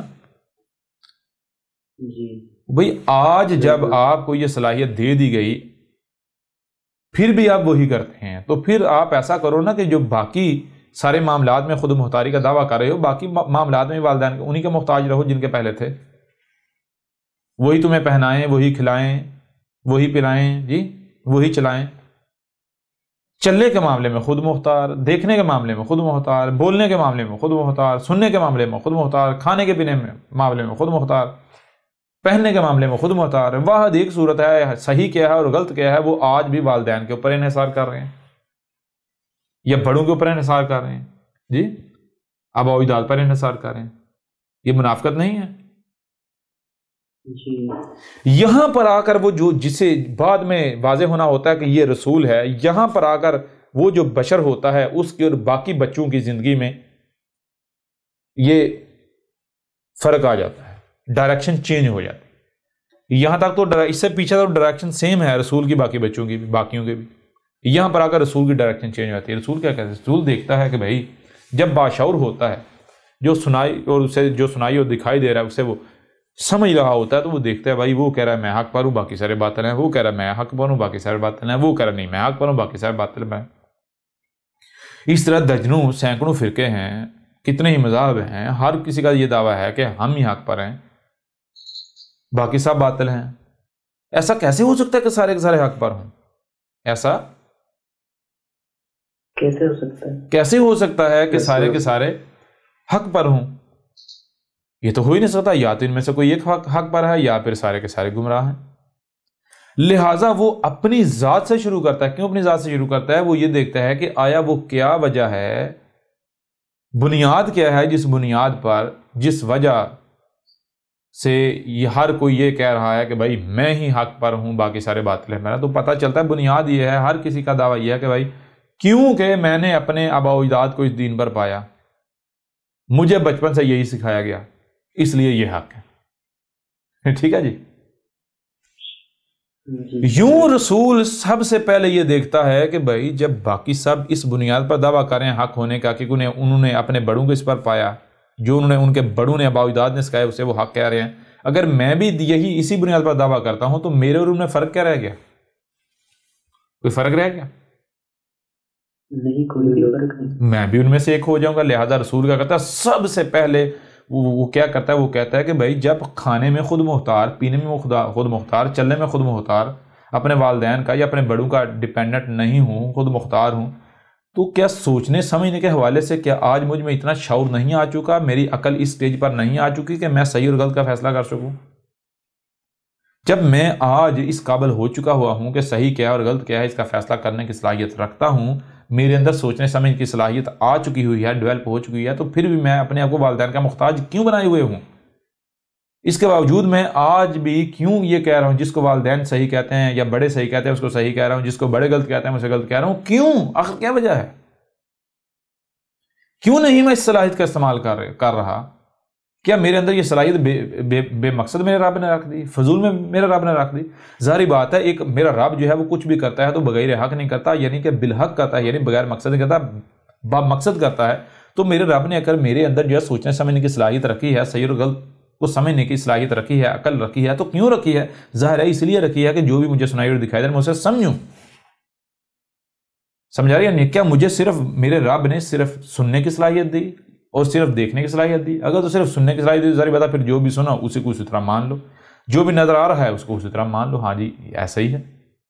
لیکن اگر جو سننے اور دیکھنے کی صلاحیت دی کہ اسے سمجھنے کی صلاحیت دی گئی تو اس کا مطلب کیا ہے؟ اس کا مطلب بالکل واضح ہے کہ میرے رب نے اس کا استعمال کرنے کے لیے دی, یہ عقل جو ہے استعمال کرنے کے لیے دی. کیونکہ میرے پیارے بھائیو آپ خود غور کریں, آسمان و زمین میں یعنی کہ جو نظر آ رہا ہے, جو سنائی دے رہا ہے, جو دکھائی دے رہا ہے, کیا یہی کل کا کل ہے؟ حقیقت یہی ہے. جیسے سورج آپ کو نظر آتا ہے گھومتا ہوا, تو کیا یہ حقیقت ہے؟ یہ حق ہے جی؟ حقیقت چھپی ہوئی نا, بالکل چھپی ہوئی یا نہیں چھپی ہوئی؟ تو جب جو سنائی اور دکھائی دے رہا ہے وہ حق نہیں ہے, یعنی اسے نہیں مانا جا سکتا, تو پھر حق کیا ہے؟ چھپا ہوا. تو جو چھپی ہوئی شے ہے, جو بات چھپی ہوئی ہے, اسے جاننے کی, اسے سمجھنے کی صلاحیت دینی چاہیے یا نہیں دینی چاہیے؟ بالکل. اگر نہیں دی جاتی تو الٹا رب پر حجت ہو جاتی. رب نے دی یا نہیں دی؟ جب آپ کو یہ صلاحیت رب نے دی تو ذرا دیکھیں, یہی رسول یعنی کہتا ہے, اپنے آپ کو کہتا ہے کہ جب میرے رب نے مجھے یہ صلاحیت دی تو کیوں دی؟ اس لیے تو دی. آج تک میں اسے صحیح کہتا رہا, اسے غلط کہتا رہا جسے یعنی جو بڑوں نے مجھے سکھایا. کیوں؟ کیونکہ میں ان کا محتاج تھا. مجھے صحیح اور غلط کی پہچان نہیں تھی, میرے اندر شعور نہیں تھا, عقل نہیں تھی. لیکن آج تو عقل آ چکی نا, آج میری عقل اس سٹیج پر آ چکی کہ میں صحیح اور غلط کا فیصلہ کر سکتا ہوں. تو لہٰذا کیوں نہ جیسے باقی معاملات میں خود مختار ہیں, اس معاملے میں بھی خود مختاری کا مظاہرہ کیا جائے. یعنی ہو سکتا ہے جس پر میں نے اپنے والدین کو پایا یہ حق ہی ہو سکتا ہے, لیکن نظر ثانی کرنے میں کیا حرج ہے؟ میں خود سے ایک بار سمجھ لوں نا, اگر حق ثابت ہوگا تو مزید اطمینان ہو جائے گا. سمجھ آ رہی ہے نہیں آ رہی؟ جی. یعنی اگر کل کو میں کسی کو کہتا ہوں بھائی تم باطل ہو, تو مجھے کہتا جی کیوں, کس بنیاد پر باطل؟ میں کہتا ہوں اس بنیاد پر باطل کہ تم اسی کو حق کہہ رہے ہو جس پر تم نے اپنے باوجداد کو پایا. تو وہ مجھے بھی آگے سے کہہ سکتا ہے تو کس کے اوپر؟ تو بھی تو اسی کے اوپر ہے جس پر تم نے اپنے باوجداد کو پایا. تب کیا کروں گا؟ اگر تحقیق کر لوں گا, ہو سکتا ہے کہ بھائی اگر 99% مان لیا جائے کہ یہ حق ہے جس پر میں نے اپنے باوجداد کو پایا, بڑوں کو پایا, بھائی میرے بڑے غلط نہیں ہو سکتے. 1% چانسز تو ہیں نا غلط ہونے کے. جی جی بالکل. تو کیوں نہ تحقیق کر لے جائے, ہو سکتا ہے یہ 1% جو ہے وہ 99% پر بھاری پڑ جائے. تو لہذا رسول کیا کرتا ہے؟ رسول غور و فکر کرتا ہے, اور سب سے پہلے رسول جو ہے وہ لات مارتا ہے اس دین کے اوپر جو اس نے اپنے بڑوں, جس پر اس نے اپنے بڑوں کو پایا. کیونکہ میرے پیر بھائی ظاہری بات ہے رسول آتا کعبے جب ضلال مبین ہوتی ہیں. ایسا کیسے ہوتا ہے کہ اس کے والدین جو ہے وہ حق پر ہوں اور جو ہے وہ رسول آیا ہے؟ تو یہ تو ممکن ہے؟ ایسا نہیں, ایسا ممکن ہی نہیں ہے. ممکن نہیں ہے. ہاں وہ مومن ہوتے ہیں لیکن وہ حالات و واقعات کا شکار ہو چکے ہوتے ہیں. مومن تو ہوتے ہیں لیکن جو حالات ہیں ان کا وہ شکار ہوتے ہیں. وہی دجل, فراڈ, گمراہی ان کو بھی اپنی لپیٹ میں لیا ہوتا ہے. کلیئر ہو رہا نہیں ہو رہا؟ لہٰذا یہاں سے پھر رسول جو ہے اس کا سفر شروع ہوتا ہے. پھر وہ غور و فکر سٹارٹ کرتا, آگے بڑھتا ہر فرقہ کرتے کرتے اس کی ایک وقت آتا ہے اس کے اوپر واضح ہو جاتا ہے کہ بھائی سارے کے سارے گمراہ ہیں, حق کا تو نام و نشان ہی نہیں ہے. جب اس کے اوپر یہ واضح ہو جاتا ہے کہ بھائی حق کا نام و نشان بھی نہیں, کہیں حق نہیں ہے, حق اگر ہے تو صرف جو خالق و مالک ہے اسی کے پاس ہے, تو پھر رب کیا کرتا ہے؟ رب گڑ گڑاتا ہے, اے میرے رب تو کہاں ہے؟ تو جہاں بھی ہے, تو جو بھی ہے, اگر تو میری آواز سن رہا ہے, اگر تیرے تک میری بات پہنچ رہی ہے تو پھر میرے اوپر حق واضح کر. حق کیا ہے؟ ورنہ اگر میں اسی طرح یعنی کہ فساد ہی کرتا ہوں, مجرم بنتا ہوں یا کچھ بھی ایسا کرتا ہوں, تو کل سے تم مجھ سے حساب لینے کا حقدار نہیں ہوگا, مجھے سزا نہیں تو دے سکتا. ٹھیک ہے نا؟ ہاں اگر پھر بھی تو دے گا تو پھر تو ظالم ہے, تو کچھ بھی کر سکتا ہے. جی تیرے پاس طاقت ہے, ڈنڈا ہے, تو کچھ بھی کر سکتا ہے, تجھے کون روکنے والا؟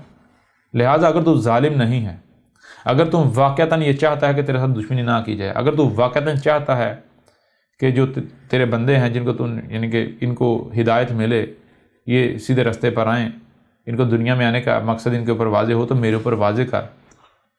یوں یعنی کہ جو ظاہر کی بنیاد پر رسول کے اوپر واضح ہو چکا ہوتا ہے, رسول اس کے اوپر جب ڈٹ جاتا ہے, کوئی قربانی دینے سے بھی گریز نہیں کرتا, تو پھر جو باطن کا دروازہ ہے وہ سٹارٹ ہو جاتا ہے, دل کام کرنا شروع کر دیتا ہے.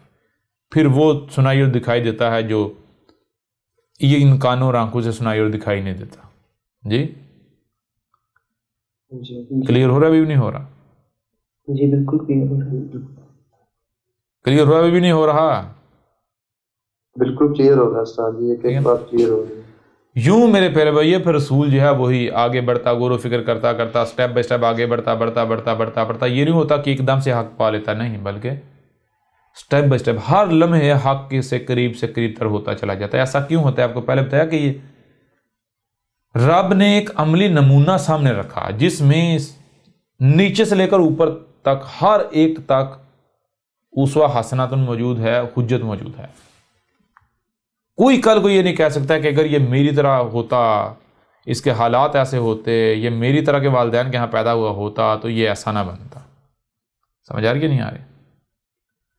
رسول جو ہوتا ہے وہ سب سے لو، نیچے غریب سے غریب، وہاں سے لے کر ٹاپ اس سٹیج سارے مراحل طے کرتا ہے. کیوں؟ کیونکہ کوئی امیر سے امیر یہ نہ کہہ سکے کہ بھائی اس سٹیج پر اگر ہوتا تو پھر یہ سارا کچھ دنیا ترک کر کے اس طرف آتا، پھر پتہ چلتا. نہیں کر سکتا تھا. اور کوئی غریب جو ہے وہ یہ نہ کہہ سکے کہ اگر یہ غریب ہوتا اور پھر یہ ایسا بنتا تو پھر پتہ چلتا تھا. سمجھ آ رہی ہے؟ نہیں آ رہی؟ جی بالکل آ رہی ہے.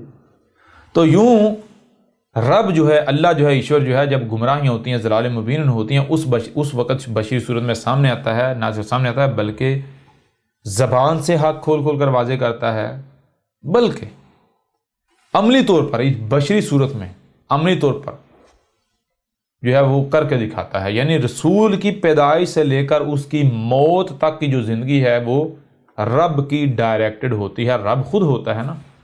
یہ وجہ ہے جس وجہ سے رسول کو قتل نہیں کیا جا سکتا. کیوں؟ کیونکہ بالفرض اگر رسول قتل ہو جائے 50 سال کی زندگی میں، تو میرے پیارے بھائی اس کی جو بعد کی زندگی ہے، اس کے بعد والی جو زندگی میں اسوہ حسنہ کس میں اخذ کیا جائے گا، کس میں تلاش کیا جائے گا؟ عملی نمونہ کون ثابت ہوگا؟ کوئی ثابت ہوگا؟ بالکل نہیں. کلیئر ہو رہا نہیں ہو رہا؟ اس وجہ سے دنیا کی کوئی طاقت خواہ کچھ ہی کیوں نہ کر لے، رسول کو قتل نہیں کیا جا سکتا. کیوں؟ اگر رسول قتل ہو جائے، یعنی اپنی طبی موت سے پہلے وفات پا جائے، تو وہ تو کتنوں ہی کے لیے اسوۃ حسنہ ثابت نہیں ہوتا، حجت ہی ثابت نہیں ہوتا. جی مثال کے طور پر ایک رسول جو ہے وہ 55 سال زندہ رہتا ہے، 55 سال بعد قتل ہو جاتا ہے، 55 سال بعد قتل، طبی اس کی موت نہیں ہوتی. یعنی مجھے یہ بتائیں، جو سب سے لمبی زندگی جس کو کہا جاتا ہے وہ زندگی یعنی وہ کون سی ہوتی ہے؟ وہی نہیں ہوتی جو جس میں طبی موت ہو. جی سر. سمجھا رہے ہیں؟ رسول ایکسیڈنٹ سے نہیں مار سکتا، قتل نہیں ہو سکتا. یعنی غیر فطری موت رسول کو نہیں آتی، یہ طے ہے، یہ گارنٹی ہے. سمجھا رہی ہے نہیں آ رہی؟ بالکل آ رہی ہے. غیر فطری موت رسول کو آ ہی نہیں سکتی. دنیا ادھر کی ادھر ہو جائے، رسول کو غیر فطری موت آ ہی نہیں سکتی. یعنی کہ مثال کے طور پر اگر پوری کی پوری دنیا کہتی ہے احمد عیسیٰ قتل ہو گیا ہے، تصویریں دکھائی دی جاتی ہیں، ویڈیوز دکھائی دی جاتی ہیں، جان لو احمد عیسیٰ قتل نہیں ہو سکتا، طبی موت مرے گا. سمجھ آ رہی ہے نہیں آ رہی؟ جی سر. یہ بھی سمجھ نہیں آ رہی. یعنی اگر تو رسول ہے نہیں قتل ہو سکتا، ممکن ہی نہیں ہے. یوں میرے پیارے بھائی یہ ہوتا ہے. اب یہ رسول جو ہے، رسول کا اب رسول کیا ہوتا ہے؟ رسول صرف رسول نہیں ہوتا. رسول آنا کب ہے ذرا غور کیجئے گا. اب اس چیز کو آپ کے اوپر واضح کریں بورڈ کے اوپر. جب ضلال مبین ہوتی ہیں، گمراہیاں ہوتی ہیں، تو تب جو ہے وہ رسول آتا ہے. یوں دیکھیں، یہ یہاں پر گمراہیاں ہیں، یہاں پر آیا رسول. ٹھیک ہے جی، رسول. اب یہ وقت آگے چل رہا ہے، یہاں پر سمجھیں آ کے رسول کی وفات ہو گئی. یہ رسول کی ٹوٹل لائف ہے. ٹھیک ہے جی. یہ جو رسول کی ٹوٹل لائف ہے، اس کو کہا جائے گا رسول. لام کے اوپر دو پیش، ایک سیدھی اور الٹی. مطلب کیا کہ یہ جو پوری اس کی زندگی کا احاطہ، یہ رسول جب تک رسول موجود ہے، پوری زندگی، پورا پیریڈ. ٹھیک ہے جی. لیکن کیا یہیں پر یعنی کہ دنیا ختم ہو گئی، انسان ختم ہو گئے؟ نہیں، چل رہا نا آگے. یہ اب آگے چل رہا ہے، یہ وقت آگے چل رہا ہے. جب تک دوبارہ رسول آنے کا وقت نہیں آیا تھا. دوبارہ رسول کب ہے؟ جب گمراہ ضلال مبین آئیں گے تب تک. اب اگلا رسول آنا ہے یہاں پر آنا ہے. تو یہ جو ہے یہ پیچھے، یہ ٹھیک ہے جی، یہ پیچھے، اس سے رسول سے پیچھے کا وقت، یہ جو وقت ہے ان میں اب ضرور انسانوں کو رہنمائی کی ضرورت ہے یا نہیں ہے؟ بالکل ہے. اگر یہ بالفرض مان لیا جائے یہ وقت ہے جناب 1000 سال کا، 1000 رسول کی وفات کے بعد 1000 سال کا وقت جو ہے انسانوں کو رہنمائی کی ضرورت ہے یا نہیں ہے؟ جی بالکل ہے. بے شک رسول کے فوری بعد ضرورت نہ پیش آئے، رسول کے فوری بعد جنہیں 10 سال 20 سال 30 سال 40 سال یا 100 سال ضرورت پیش نہیں آتی، جس دن جس لمحے پہلے رسول کے بعد پہلی گمراہی نے جنم لیا، جس لمحے رسول کے بعد جس لمحے پہلی گمراہی، ٹھیک ہے جی، پہلی، آواز آ رہی نہیں آ رہی؟ جی بالکل. پہلی گمراہی نے جنم لیا تو انسانوں کی رہنمائی لازم ہو جاتی ہے، انسانوں کو یہ بتانا لازم ہو جاتا ہے کہ بھائی یہ گمراہی ہے، یہ حق ہے، اور اس کے برعکس یہ باطل ہے، یہ باطل ہے، اس کے برعکس یہ حق ہے، ایسا ہی ہے نا؟ جی. یہ ذمہ داری کون ادا کرے گا؟ اب رب نے تو واضح کر دیا بھائی تمہیں دنیا میں کیوں بھیجا گیا، کیوں؟ اگر رب رسول پر رسول بھیجتا جائے تو انسان تو کہیں گے بھائی ہمیں موقع دے تو دیکھ، یہ کیا بدماشی ہے، تیرے پاس چونکہ طاقت ہے تو ڈنڈا لے کے ہمارے اوپر ہی بیٹھ گیا. یعنی مالک ہے، اگر مثال کے طور پر آپ کسی کام پر آپ کو لگایا جاتا ہے، مالک ڈنڈا لے کے بیٹھ جاتا ہے تو آپ کیا کہیں گے؟ آپ تو کہیں گے نا بھائی تجھے تو ہمارے اوپر اعتماد ہی نہیں، اعتماد کر کے تو دیکھ. جی جی بالکل ایسا ہی. سمجھ آ رہی ہے نہیں آ رہی؟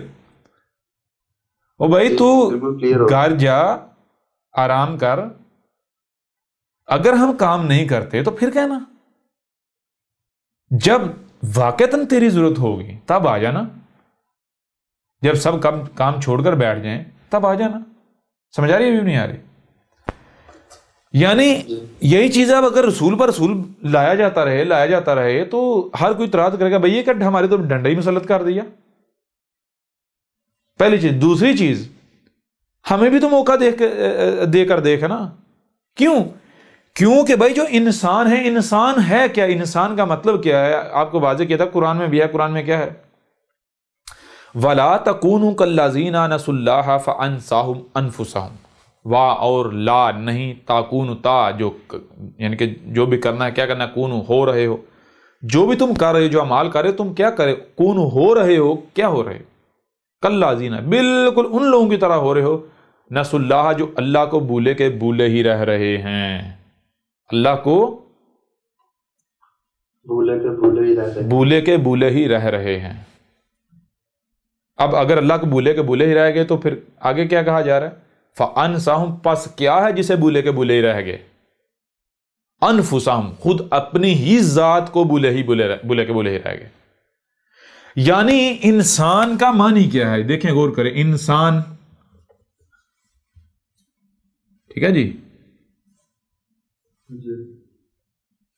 اوہو یہ تو تھوڑا ہو گیا، ایسے کر لیں. انسان کا معنی کیا ہے؟ شروع میں آتا ہے الف بناتا ہے سوالیہ، آگے ہے نون اور سین، ناسا کا معنی کیا ہے؟ ناسا کا معنی وہی بھولنا، اور آگے پھر الف آ جاتا ہے کل کا کل، اور نا، ہم یعنی خود اپنا ہی آپ، اور نا یعنی کس کے استعمال ہوتا ہے؟ اللہ کے لیے، ایشور کے لیے، گاڈ کے لیے، خدا کے لیے، یہ کائنات خود. انسان، الف شروع میں سوالیہ، آگے اس کا جواب ہے نسا کا معنی کیا ہے؟ بھولنا. کیا بھولا؟ کون بھولا؟ کتنا بھولا؟ آگے نون ہے اور بیچ میں الف ہے، معنی کیا بتا ہے؟ خود اپنے ہی آپ کو مکمل طور پر بھولا ہوا، خود اپنے ہی آپ کو مکمل طور پر بھولا ہوا. جب اپنے آپ کو کرا کیا جائے گا، اپنے آپ کو پڑھا جائے گا، یاد کیا جائے گا، تو پتہ چلے گا کہ بھائی میرا کوئی الگ سے یہ 5-6 بٹا وجود نہیں ہے، بلکہ یہ ہر طرف میرا ہی وجود ہے. سمجھ آ رہی ہے نہیں؟ میرا اپنا وجود ہے ہر طرف. میں یہاں پر زمین پر بشری صورت میں کیوں آیا ہوں؟ زمین کا سسٹم چلانے کے لیے. جیسے گھر میں والدین ہوتے ہیں نا، تو والدین کا کام کیا ہوتا ہے؟ بچوں کی دیکھ بھال کرنی، گھر کی دیکھ بھال کرنی. بچے کو نقصان بالکل اس طرح اس بشر کی اہمیت و حیثیت ایسی جیسے جتنے بھی جاندار جتنے بھی مخلوقات ہیں زمین پر، جتنی بھی مخلوقات ہیں زمین پر، ان مخلوقات میں یہ جو بشر ہے اس کی ذمہ داری ان میں والدین کی سی تھی. کن کی ذمہ داری؟ والدین جیسی ہے، والدین کی سی جو ہے وہ ذمہ داری تھی اس بشر کی. ٹھیک ہے نا؟ باقی مخلوقات اس کے بچوں کی جیسی تھیں، وہ معاملہ تھا. کلیئر ہو رہا نہیں ہو رہا؟ بالکل کلیئر ہو رہا ہے. یہ بھی کلیئر نہیں ہو رہا؟ ایک ایک بات کلیئر ہو رہی ہے. تو یہ ہے میرے پر میں جب اپنے آپ کو یاد کیا جائے گا، پتہ چلے گا میں تو خود اللہ، یہ میرا ہی وجود ہے. میں چھوٹے پیمانے پر یعنی اپنا ایک چھوٹا، اپنے ہی اندر ایک چھوٹا ماڈل تیار کرے، اپنے آپ کو چھوٹا کر کے یہ زمین پر لائے نظام چلانے کے لیے. سمجھا کہ نہیں آ رہی؟ تو یہ چیز ہے میرے پر بھی. اگر رب یعنی وہ رسول کے پر رسول آتا رہے گا تو پھر یہ جو انسان ہیں ان میں سے کون اپنے آپ کو رب ثابت کرے گا؟ اللہ ثابت کرے گا. کوئی ثابت کر پائے گا؟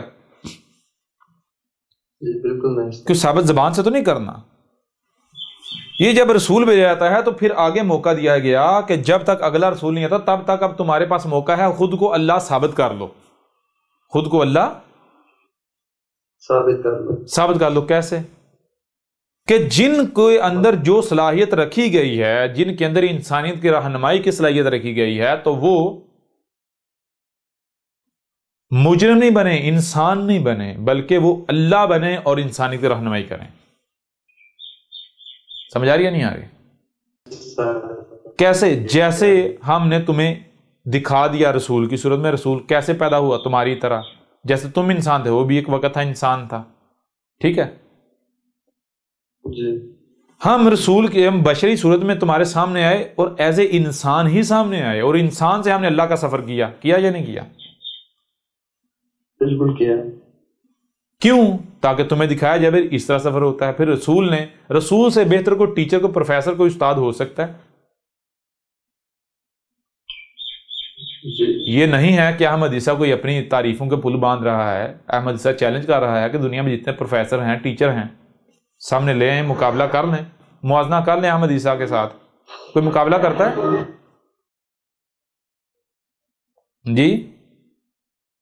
جی بالکل.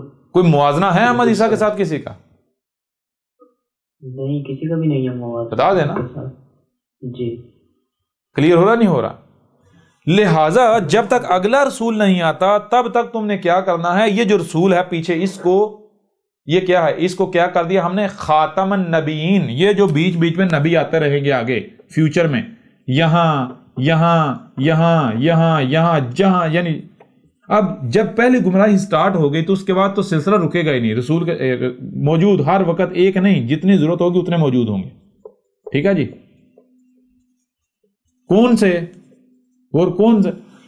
انسانوں میں سے جن کو انسانیت کی رہنمائی کی صلاحیت دی گئی، جن کے اندر یہ صلاحیت رکھی گئی، انسانوں میں سے جن کو یہ صلاحیت دی گئی، انسانیت کی رہنمائی کی ذمہ داری دی گئی، ان کے اوپر لازم ہے کہ وہ یہ جو رسول ہے وہ صرف رسول نہیں تھا، یعنی کہ رسول اللہ نہیں تھا، بلکہ خاتم النبیین. ٹھیک؟ خاتم النبیین مطلب کیا؟ وہ صرف اللہ کا بھیجا ہوا ہی نہیں تھا، اللہ کا لایا ہوا ہی نہیں تھا، بلکہ خاتم النبیین بھی تھا. خاتم یعنی اس کو فلٹر بنایا گیا بعد والے آنے والے نبیین کے لیے. نبیین فیوچر میں آنے والے نبی، اور جمع کا صیغہ ہے، واحد کیا ہے؟ نبی. نبی اردو میں کسے کہتے ہیں؟ نبی اردو میں کہتے ہیں رہنما کو. رہنما دو طرح کے ہوتے ہیں، ایک واقعتاً رہنما ہوتا ہے اور ایک وہ جو رہنمائی کے لبادے میں رہزن ہوتا ہے. ٹھیک ہے نا؟ جو رہنما نہیں ہوتا، جو دشمن ہوتا ہے، لیکن وہ رہنمائی کا لبادہ اڑ کر سامنے آ جاتا ہے. تو یہی پہچاننے کے لیے کہ بھائی جو بھی انسانیت کے رہنمائی کے دعوے دار ہیں نبیین ہیں. نبیین کون؟ وہ جن کو آپ ملاٹے کہتے ہیں، جن کو آپ سیاستدان کہتے ہیں، جن کو آپ اپنے حکمران کہتے ہیں، جن کو آپ اپنے رہنما کہتے ہیں، وہ جن کو آپ مذہبی کہیں یا پھر سیاسی کہیں. مثال کے طور پر جنہیں آج آپ ٹیچرز کہتے ہیں. ٹیچرز کیا ہیں آپ جانتے ہیں؟ وہ بھائی ان کو عربوں کی زبان میں نبی کہا جاتا ہے. پروفیسر کیا کر رہے ہیں؟ یہ کیا یہ رہنمائی نہیں آپ کے کر رہے کہ بھائی دنیا میں آنے کا مقصد کیا ہے، کیا کرنا ہے، کیا نہیں کرنا، کیا ٹھیک ہے، کیا غلط ہے، یہ نہیں بتا رہے؟ اور نبی کسے کہتے ہیں؟ نبی تو عربوں کی زبان کا لفظ ہے، اردو میں کہتے ہیں رہنما کو، اردو میں کہتے ہیں رہنما۔ تو اب آپ خود بتا دیں کہ کتنے رہنما ہیں؟ سارے رہنما اکٹھے کر لیں، ان کو کیا کہا جائے؟ نبیین۔ تو نبیین کے لیے جو رسول ہے اس کو خاتم یعنی فلٹر بنایا گیا۔ رسول کو کیا کیا؟ ان کے لیے کیا بنایا گیا؟ فلٹر۔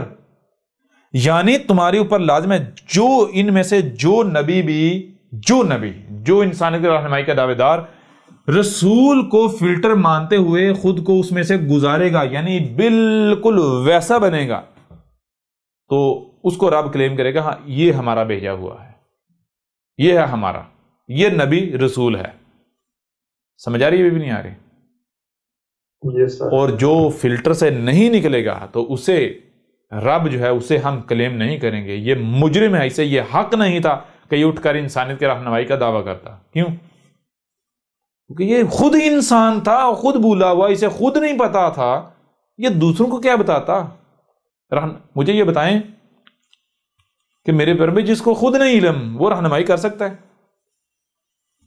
بالکل نہیں کر سکتا۔ اور آپ ان ملاٹوں کا معاملہ دیکھ لیں، یہ کیا خود اپنے عمل سے دعویٰ نہیں کر رہے کہ ہمارے پاس حق ہے ہی نہیں، اپنے آباء و اجداد کے محتاج؟ جی بخاری نے یہ لکھا ہے، مسلم نے یہ لکھا ہے، فلاں میں یہ ہے، فلاں میں یہ لکھا ہے، فلاں میں یہ لکھا ہے۔ وہ کون ہے ان میں سے جو آپ کے اوپر حق واضح کر رہا ہے، جو کہ یہ کہہ رہا ہے کہ بھائی میرے پاس حق ہے، میں ثابت کرتا ہوں؟ کوئی ہے؟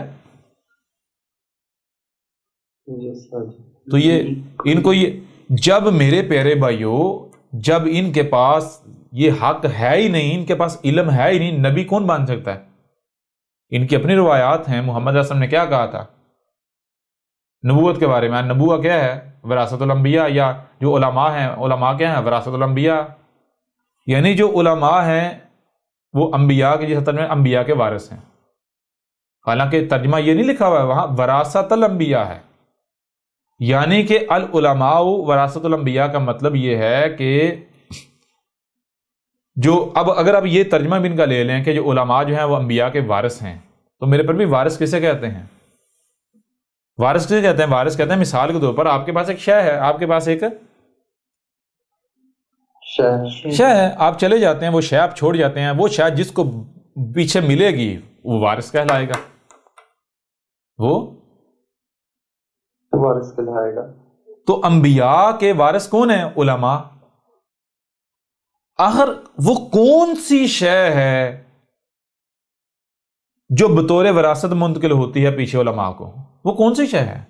وہ کیا ہے جو نبی چھوڑ کے جاتے ہیں؟ مال چھوڑ کے جاتے ہیں، دولت چھوڑ کے جاتے ہیں، کیا چھوڑ کے جاتے ہیں؟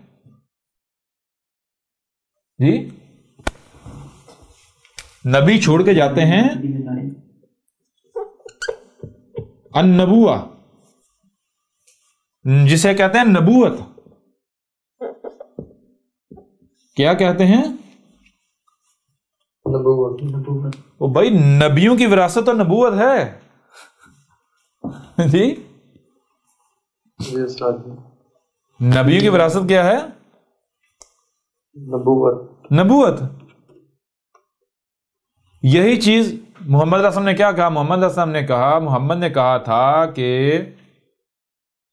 کہا تھا کہ میری امت کے علماء بالکل ایسے ہیں جیسے کہ بنی اسرائیل کے انبیاء تھے۔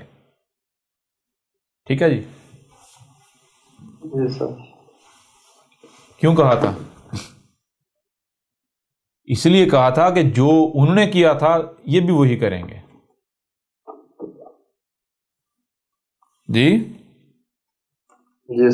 وہ بھی یہ نہیں کہتے تھے کہ ہم نبی ہیں۔ بنی اسرائیل میں جو نبوت کا دعویٰ وہ یہ نہیں کہتے تھے، بلکہ وہ الٹا جو حق جو نبی ہوتے ان کو قتل کرتے تھے، لیکن قرآن ان کو نبی کہہ رہا ہے، محمد یا انبیاء کہہ رہا ہے۔ کیوں کہہ رہا ہے؟ کیونکہ انہوں نے یہ ذمہ داری اٹھائی ہوئی تھی۔ کلیئر ہو رہا؟ ابھی بھی نہیں ہو رہا؟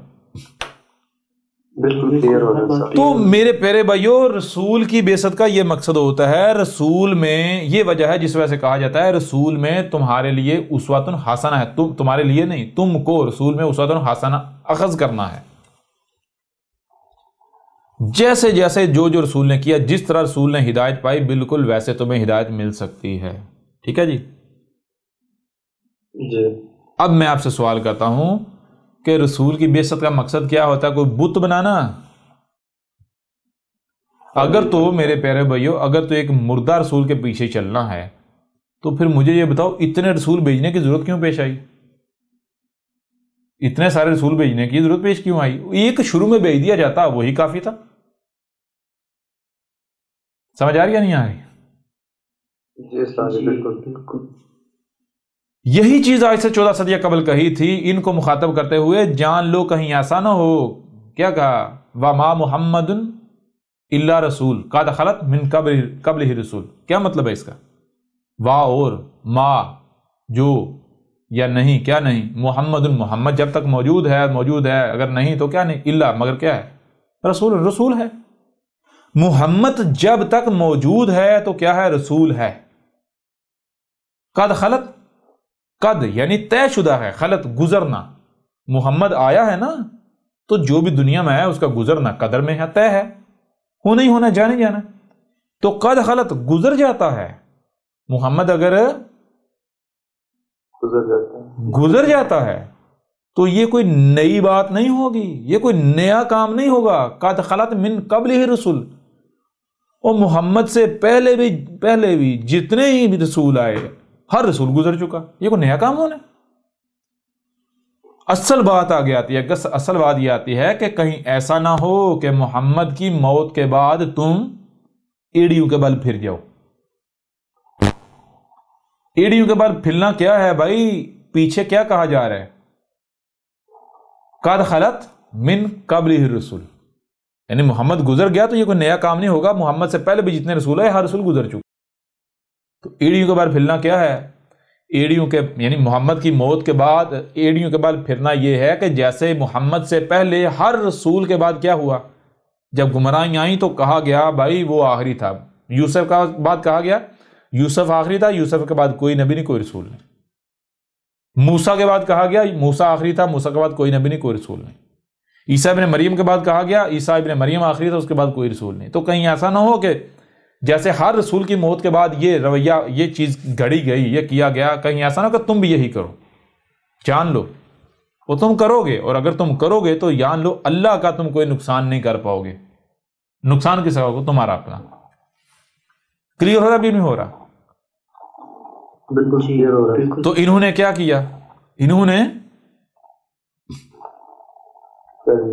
کیا کیا؟ کیا یہ ایڑیوں کے بال پھر گئے یا نہیں پھر گئے؟ وہی جو بنی اسرائیل نے کیا یوسف کے بعد، وہی انہوں نے کیا یا نہیں کیا؟ وہی جو بنی اسرائیل نے موسیٰ کے بعد کیا، وہی انہوں نے کیا یا نہیں کیا؟ آپ کسی جیوز سے، کسی یہودی سے پوچھ لیں کہ بھائی موزس جو ہے وہ کیا تھا، تو وہ کہے گا Moses is the last messenger of God. Moses جو ہے یعنی موسیٰ جو ہے وہ اللہ کا آخری رسول تھا۔ اور ایک چیز کہے گا، ہاں موزس نے کہا تھا کہ ایک مسیح آئے گا۔ کون آئے گا؟ ایک مسیح آئے گا۔ مسیح کسے کہتے ہیں؟ مسیح کہتے ہیں کہ جب تم گمراہیوں میں ہوگے، جب تم ذلیل ہو رہے ہوگے تو تمہیں اس حالت سے نکالے گا آ کے مسایہ، مسیح۔ سمجھ آ رہی ہے نہیں آ رہی؟ تمہیں آ کے مس کرے گا، تمہاری حالت کو بدلے گا، بشرطے کہ ساتھ میں ایک شرط، بشرطے کہ تم نے اسے تسلیم کیا، اسے مانا، اس کو مان لیا، اس کے پیچھے چلے، اس کی اطاعت و اتباع کی۔ تو اطاعت و اتباع کس کی جاتی ہے؟ کس کے کرنے کا حکم ہے؟ وہ تو رسول ہے۔ اب انہوں نے کیا کہا؟ انہوں نے کہا موزس آخری ہے اور موزس کے بعد ایک مسیح آئے گا، موزس کے بعد ایک مسیح آئے گا۔ تو مسیح تو رسول ہوتا ہے۔ بہرحال جب رسول آ گیا عیسیٰ ابن مریم، تو انہوں نے کہا یہ تو زنا کی پیداوار ہے، زانیہ کا بیٹا ہے، ہم اسے رسول مان لیں؟ جی اور پھر مسیح تو وہ ہو سکتا ہے جو طاقت والا ہو، جس کے پاس کوئی اختیار ہو، جو کوئی بادشاہ ہو، جو ہماری حالت بدلنے کی صلاحیت رکھتا ہو۔ وہ یہ ایک تو زنا کی پیداوار باپ اس کا نہیں ہے جی، وہ مر کھپ چکا جی، ماں اس کی بھاگ گئی تھی اس کے ساتھ، زنا کی یہ پیداوار، یہ کل کا لونڈا، 2 ٹکے اس کے پاس نہیں ہے، اس کے بدن پر لباس نہیں ہے، پھٹا پرانا لباس ہے، یہ کھانے سے اس کو کھانے کے لیے اس کے پاس کچھ ہے نہیں، اور یہ مسیح یہ کہتا ہے میں مسیح ہوں، یہ ہمیں ان حالات سے نکالے گا؟ ایسا ہو سکتا ہے؟ یعنی انہوں نے وہی ظاہر دیکھ کر تو ظاہر کے فتنے کا شکار ہو گئے، کفر کر دیا۔ یہی چیز پھر آگے عیسائیوں میں آئی، عیسیٰ ابن مریم نے اپنے بعد رسولوں کی بشارت دی، یعنی وہ رسول تو ایک کر کے آتا جب ذوالعالم مبین ہوتے ہیں۔ تو عیسائی بھی آج تک انتظار کر رہے ہیں مسیح کا، یہی چیز سیم ٹو سیم مسلمانوں کے اندر، کہ محمد کے بعد عیسائی بھی کہتے ہیں عیسیٰ کے بعد کوئی رسول نہیں، کوئی نبی نہیں، عیسیٰ آخری، اور عیسیٰ کے بعد ایک مسیح آئے گا۔ کون آئے گا؟ وہ کہتا ہے جیزس دوبارہ آئے گا۔ سمجھ آ رہی کیا نہیں آ رہی؟ جی عیسیٰ یسوع مسیح دوبارہ آئے گا۔ یہی چیز مجھے بتائیں مسلمانوں کے ہاں پائی جاتی ہے یا نہیں؟ اب ایڑیوں کے بل پھرے یا نہیں پھرے محمد کی موت کے بعد؟ جیسے ہر رسول کی موت کے بعد کیا گیا، وہی انہوں نے محمد کی موت کے بعد کیا یا نہیں کیا؟ بالکل وہی کو کیا سر۔ اور آج اگر یہ وہی کرتے ہیں جو عیسیٰ بن مریم کے وقت کیا گیا، یا جو محمد کے وقت کیا گیا، یا جو موسیٰ کے وقت کیا گیا، تو مجھے میرے پیارے بھائیو یہ بتاؤ کہ نقصان کس کا ہے؟ اگر جب موسیٰ آیا تو موسیٰ کی دعوت کو بنی اسرائیل نے نہیں مانا، کفر ہی کیا، نہیں مانا، ایسے چلا گیا موسیٰ، تو ذلیل کون ہوئے؟ نقصان کن کا ہوا؟ موسیٰ کا یا ان کا اپنا؟ ان کا اپنا۔ صدیوں تک ذلیل ہوتے رہے، نسلیں ان کی ذلیل ہوتی رہی۔ کس کا نقصان؟ عیسیٰ ابن مریم کا کفر کر کے نقصان کس کا ہوا؟ اللہ کا ہوا یا ان کا اپنا؟ ان کا اپنا۔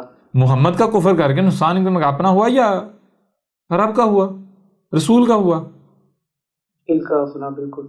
تو بالکل عین اسی طرح یہ جو آیات ہے یہ ساری آج کی تاریخ ہے، یہ آج آیات بیان ہو رہی ہیں، یہ آج بات ہو رہی ہیں، یہ ساری کی ساری دعوت آج دی جا رہی ہے۔ یہی تو دعوت ہے جو قرآن میں آیات کی صورت میں لکھی ہوئی ہے۔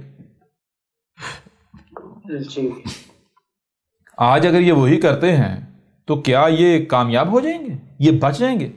وہ بھائی رسول جب بیس کر دیا جاتا ہے اور رسول کا کفر کیا جاتا ہے تو پوری کی پوری قوم کو ہلاک کر دیا جاتا ہے، ذلیل کر دیا جاتا ہے، اور یہ رسول کی موجودگی میں ہوتا ہے، اور یہ آج ہونا ہے، ہو رہا ہے۔ کلیئر ہو رہا بھی نہیں ہو رہا؟ جی بالکل۔ یوں آپ کے اوپر یہ چیز واضح ہو گئی کہ رسول کی بعثت کا مقصد کیا ہوتا ہے۔ رسول کی بعثت کا مقصد کیا ہوتا ہے، اور پھر آپ کے اوپر یہ بھی واضح ہوگا کہ کیوں رسول خاتم النبیین ہوتا ہے۔ سمجھ آیا یا نہیں آیا؟ خاتم النبیین رسول کے بعد جب تک کہ اگلا رسول نہیں آتا تب تک ظاہری بات ہے درمیان میں جو 500 سال، 1000 سال، 1500 سال یا 2000 سال انسانوں کو رہنمائی کی ضرورت تو ہے نا۔ ظاہر بات ہے جب ایک پہلی گمراہی نے جنم لے لیا تو ہدایت کی ضرورت پیش آ گئی۔ اب اس وقت تک رسول نہیں آئے گا جب تک کہ ایک گمراہی سے یہ ارتقا کرتے کرتے کرتے کرتے 100% گمراہیاں نہیں آ جائیں گی، ٹھیک ہے نا؟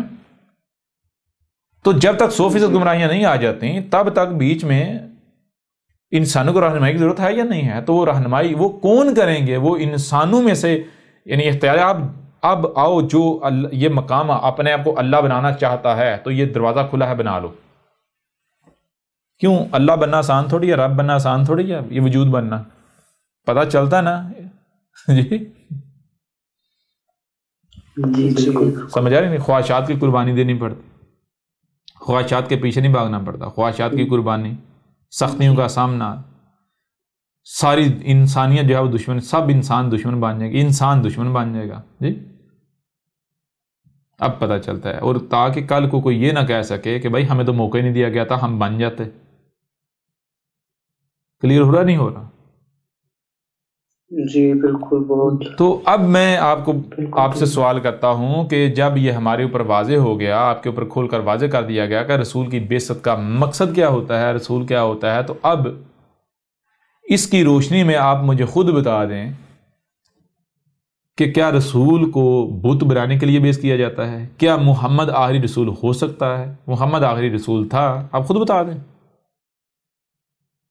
نہیں بالکل نہیں، اب تو کوئی گنجائش ہی نہیں رہتی۔ وہ کون سی خوبی تھی، وہ کون سی شے تھی جس کی وجہ سے محمد کے بعد تو کوئی رسول نہیں ہو سکتا، باقی رسول جو ہے ان کے بعد رسول ہو سکتا ہے؟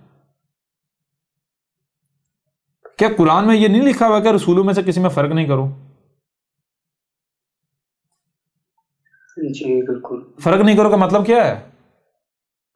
فرق نہیں کرو کا مطلب یہ ہے کہ بھائی ایسا نہیں ہے کہ ایک رسول کو کسی اور طریقے سے بھیجا گیا، کسی اور طریقے پر واپس لے گئے، اور کسی دوسرے رسول کو کسی دوسرے طریقے پر نہیں۔ رسول کو بھیجنا قدر میں کیا تو جیسا جو قدر میں کیا ہے ویسے بھیجا جائے گا۔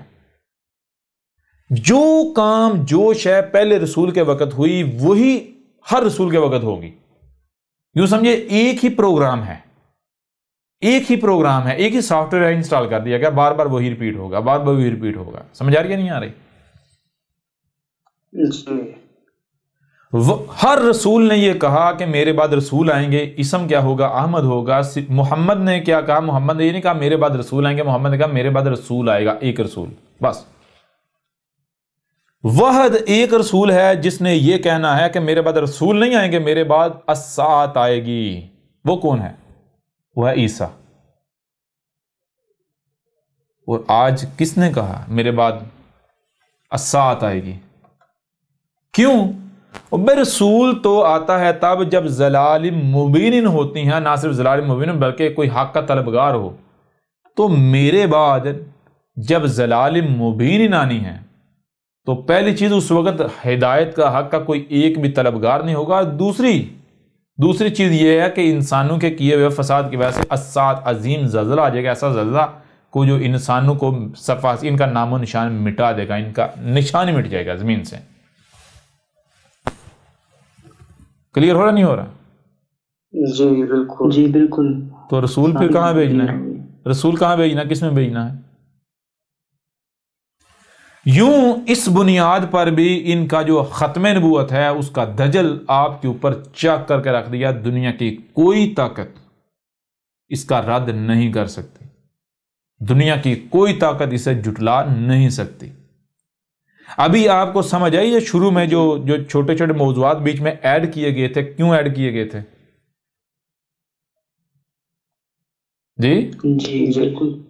سمجھ آ رہی ہے نہیں آ رہی؟ اختلاف تو یہ چیز ہے کہ اب ذرا غور کریں کہ جو ہم نے کہا تھا کہ اگر اختلاف کسی بھی موضوع پر ہوتا ہے، جیسے کہ اختلاف چلا محمد آخری رسول تھا نہیں تھا، ہمارا رسول تھا جی ہمارا رسول نہیں تھا، تو بھائی بیٹھو، یہ جو اختلاف ہے اس کو دور کرو بیٹھ کے۔ آپ کس بنیاد پر کہتے ہیں محمد آپ کا رسول تھا، کس بنیاد پر کہتے ہیں محمد آخری رسول تھا، آپ اسے سامنے رکھو، ہم اپنی بات کو سامنے رکھتے ہیں، پتہ چل جاتا ہے دونوں باطل ہیں یا پھر دونوں میں سے کون حق پر ہے۔ جی اگر آپ حق پر ہو تو ہمارے اوپر لازم ہے ہم آپ کی اطاعت و اتباع کریں، اور ہم حق پر ہیں تو آپ کو حق کی اطاعت و اتباع سے کس نے روکا ہے؟ کیا مدیسہ تم سے فنڈ مانگ رہا ہے، چندے مانگ رہا ہے؟ کوئی لالچ ہے مدیسہ کو؟ اور نہیں مانتے تو نہ مانو، کھڈے میں جاؤ، میرا کیا بگڑے گا؟ میرا کچھ بگڑے گا؟ جی بالکل نہیں۔ میری ذمہ داری اس پیغام کو کھول کھول کر پہنچانا ہے، منوانا نہیں ہے، منوانا جس کا کام ہے وہ کر لے گا۔ وجود میں صرف زبان نہیں ہوتی، وجود میں ہاتھ بھی ہوتے ہیں، وجود میں لاتیں بھی ہوتی ہیں۔ زبان کا اپنا کام ہے، زبان کو یہ وہ ہاتھوں کی ذمہ داری اپنے ہاتھ میں لے۔ میں رب کے ہاتھ نہیں ہوں، میں رب کی زبان ہوں۔ سمجھ آ رہی بھی نہیں آ رہی؟ میرا کام ہے اس پیغام کو، حق کو ہر لحاظ سے، ہر پہلو سے کھول کھول کر واضح کرنا، کھول کھول کر پہنچانا۔ اس کے بعد اگر کوئی مانتا ہے اس کا اپنا فائدہ ہے، نہیں مانتا تو اس کا نقصان اس کے اپنے سر ہے، مجھے کوئی فرق نہیں پڑتا۔ اور مجھے نہ تو آپ کے چندے چاہیے، نہ آپ کے فنڈ چاہیے، نہ آپ کا مال چاہیے، مجھے کچھ نہیں آپ سے چاہیے۔ کیوں؟ کیونکہ جب میں کہہ رہا ہوں کہ میں کون ہوں، میں تمہارا رب سامنے بیٹھا ہوا ہے، یہ رب کی زبان ہے، جی تو کیا رب فقیر ہے؟ اللہ فقیر ہے؟ ایشور فقیر ہے؟ ایشور غنی ہے؟ بالکل نہیں. اگر بالفرض اگر کہیں پر یہ جو مال ہے اس کا استعمال کرنا ہے تو کیا میرے وجود میں صرف میں ہی ایک بشر ہوں؟ میرے وجود میں اکیلا میں ہی ایک بشر ہوں جو المومن یعنی میرا وجود ہے؟ یعنی جیسے یہ بشر میرا وجود ہے، کیا صرف اس وجود میں پورے میرے وجود میں ایک ہی بشر ہے یا احمد عیسیٰ؟ نہیں نا. تو جیسے میرے وجود میں ایک احمد عیسیٰ یہ میرا وجود ہے، یہ میرا ہے، یہ میری زبان ہے، اسی طرح اور بھی بشر ہیں جو غیر اللہ نہیں، جو میرے شریک نہیں، جو میں خود ہوں، جو میرا وجود ہے. تو جب وہ ان کی یعنی کہ ان کا الگ کوئی وجود نہیں ہے، وہ میں ہوں، میں وہ ہیں، تو ان کا مال کس کا مال ہے؟ جب ان یا وہ ختم ہو گئے، تو اور میں کا فرق ہی مٹ گیا، تو بھائی مال کس کا ہے؟ جب المومن کیا ہے؟ المومن اللہ خود ہے. المومن کا مال کس کا مال ہے جی؟ بالکل اللہ کا. جب المومن جو ہے وہ اللہ ہے تو المومن کا مال اللہ کا مال، تو اللہ خود اپنا مال خرچے گا تو یہ کوئی محتاجی ہے؟ کوئی فقیری ہے؟ نہیں. تو یہ ہے کسی سے مال کی نہ ضرورت ہے، نہ احمد عیسیٰ مانگ رہا ہے، نہ کوئی چندہ مانگ رہا ہے. بالکل نہیں، بالکل نہیں. کوئی احمد عیسیٰ یہ نہیں کہہ رہا کہ مجھے اس کا اجر دو. کیوں؟ بھائی مجھے اس کا کوئی اجر دے ہی نہیں سکتا، کیونکہ اس کا اجر کیا ہے؟ اس ذمہ داری کا بدلہ کیا ہے؟ اس ذمہ داری کا یہ ذمہ داری صرف رب اللہ پوری کر سکتا ہے، ادا کر سکتا ہے. اللہ کے علاوہ اس ذمہ داری کو کوئی اٹھا ہی نہیں سکتا. تو پھر اس ذمہ داری کا بدلہ کیا ہے؟ اللہ ہے یا نہیں؟ جی. تو کوئی اس کے بدلے میں مجھے اللہ بنا سکتا ہے؟ اللہ بنانے کا مطلب یہ نہیں ہے کہ یہ 6 فٹ کے جسم کو اللہ مان لے. نہیں، اللہ مان نہیں لے، اللہ بنا سکتا ہے. مجھے میرے یہ جو 6 فٹ جسم ہے بشری، اس کو ختم کر کے تو جو کل وجود ہے وہ بنا دے، یعنی کہ میں وہ بن جاؤں. کوئی کر سکتا ہے؟ نہیں. سمجھ آ رہی ہے نہیں آ رہی؟ یہ ابھی بھی سمجھ نہیں آ رہی؟ جی بالکل واضح ہو گئی ہر چیز. نہیں نہ کر سکتا. جب نہیں کر سکتا تو میں پھر اگر تم سے کوئی اجر مانگوں تو میں تو پاگل ہوں. اور اگر میں تم لوگوں سے اجر مانگ لوں، اجر لے لوں، تو اس کا نتیجہ کیا نکلے گا؟ میں نے تو اپنا اجر یہیں لے لیا، ابھی لے لیا، میرے حصے میں تو کچھ رہا ہی نہ. سمجھ آ رہی ہے نہیں آ رہی؟ بالکل. ابھی بھی کلیئر ہوا نہیں ہوا؟ جی بالکل. تو یوں اب آپ خود بتائیں، اس حوالے سے بھی، اس پہلو سے بھی ان کا جو عقیدہ ختم نبوت ہے اس کے پرخچے اڑ جاتے ہیں یا نہیں اڑ جاتے؟ اس کا تہا پانچا ایک ہوگا یا نہیں ہوگا؟ یہ دجل عظیم ثابت ہوا یا نہیں ہوا؟ اور نہ صرف دجل عظیم ثابت ہوا بلکہ اس دجل کو، اس فریب کو چاک کر کے رکھ دیا گیا یا نہیں رکھ دیا گیا؟ جی بالکل رسول اللہ. اب اس پہلو سے بھی یہ جو خود کو مسلمان کہلوانے والے ہیں اور ان کے ملاٹے ہیں، ان کو چیلنج ہے کہ آئیں میدان میں، سامنے آئیں، اپنے بلوں سے باہر نکلیں اور رد کر کے دکھائیں. احمد عیسیٰ کو کذاب ثابت کر کے دکھائیں، احمد عیسیٰ کو غلط ثابت کر کے دکھائیں. پتہ چل جاتا ہے. اب تم کہہ رہے تھے نا اب کوئی بشیر نہیں، کوئی نذیر نہیں، کیوں؟ جی محمد نے کہا ہے، محمد آخری رسول. لو اب آ گیا، اب مقابلہ کرو، اب غلط ثابت کرو، اب آؤ مقابلے پر. اب پتہ چلتا ہے. اب پتہ چلتا ہے کہ تم واقعتاً بشر ہو یا تم کتے ہو، اور کتے تم اپنے آپ کو ثابت کر چکے ہو. گالیاں، بکواسات. جی کوئی کہہ رہا ہے جو ہم تیری کتاب نہیں پڑھتے ہم تو تجھے قتل کریں گے. تو ظاہری بات ہے مشرک یہی کرتے ہیں. اور کیا کرتے ہیں؟ کیا حق یہ کرتے ہیں؟ حق یہ کرتا ہے؟ ایک طرح جی ہم تو شریعت چاہتے ہیں، ہم تو یا اللہ یہ کر دے، یا اللہ وہ کر دے، یا اللہ ایسا کر دے، یا اللہ ویسا کر دے. اللہ تو ایسے جیسے تم نے اپنا وہ غلام سمجھا ہوا ہے. جی اللہ کو تم لوگوں نے چپڑاسی بنایا ہوا ہے کہ تم گند ڈالتے جاؤ، اللہ تمہاری صفائی کرتا جائے. جی اللہ کی تمہاری نظروں میں حیثیت کیا ہے، اوقات کیا ہے، ویلیو کیا ہے؟ پہلے یہ تو دیکھو. اتنے تم بڑے مومن جو دعوے کرتے ہو، اللہ کی مان رہے ہو؟ اللہ کہہ رہا ہے جہاں سے بھی کوئی آواز بلند ہو رہی ہے اس کو سنو. تمہیں کان کیوں دیے گئے؟ اس لیے دیے گئے. وہ تم کہتے ہیں نہیں جاؤ ہم تیری کتاب نہیں پڑھتے، جب ہم تیری بات نہیں سنتے ہم تو تجھے قتل ہی کریں گے. تو ٹھیک ہے، جب تمہارا دعویٰ یہ ہے قتل ہی کریں گے تم لوگوں کا، تو پھر اپنے دعوے کو سچا ثابت کرو نا. جی جی بالکل. پھر بلو میں کیوں غصے ہوئے؟ کلیئر ہو یا نہیں ہو رہا؟ جی بالکل کلیئر ہو رہا ہے. بہرحال اس پہلو سے بھی، اس حوالے سے بھی ختم نبوت نامی جو بت ہے اس کو پاش کر کے رکھ دیا گیا، اس دجل عظیم کو چک کر کے رکھ دیا گیا. دنیا کی کوئی طاقت اس کو غلط ثابت نہیں کر سکتی. بہرحال جیسے جیسے آگے بڑھیں گے تو اور ہر پہلو سے کوئی پہلو ایسا نہیں ہے جس کو چھوڑا جائے. ہر پہلو سے اس دجل عظیم کو چاک کیا جائے گا. اس کے علاوہ باقی جو ہے وہ صلاۃ یعنی نماز، الصلاۃ کے نام پر یعنی نماز، حج، روزہ، زکوٰۃ، ان ناموں سے منسوب جو کچھ بھی ہو رہا ہے، جہاں تک کہ سارے کا سارا جو ہے اسلام اس کی حقیقت ہر لحاظ سے چاک کر کے رکھ دیں گے. ان کی نمازیں، ان کے روزے، ان کے حج، ان کے زکاتیں، ان کے یعنی کہ جو کچھ بھی ہے، جتنے عقائد ہیں، نظریات ہیں، سب کے سب جو ہیں وہ ان کو توڑ پھوڑ کے رکھ دیں گے. لیکن پھر آخر میں ہم کہیں گے کہ کوشش کریں جو بھی حق کے طلبگار ہیں وہ الکتاب کو حاصل کریں، اسے ڈاؤن لوڈ کریں اور اس کو کم از کم ایک بار مطالعہ کریں. ترتیب کے ساتھ مینڈے کی طرح چھلانگیں نہیں لگانی.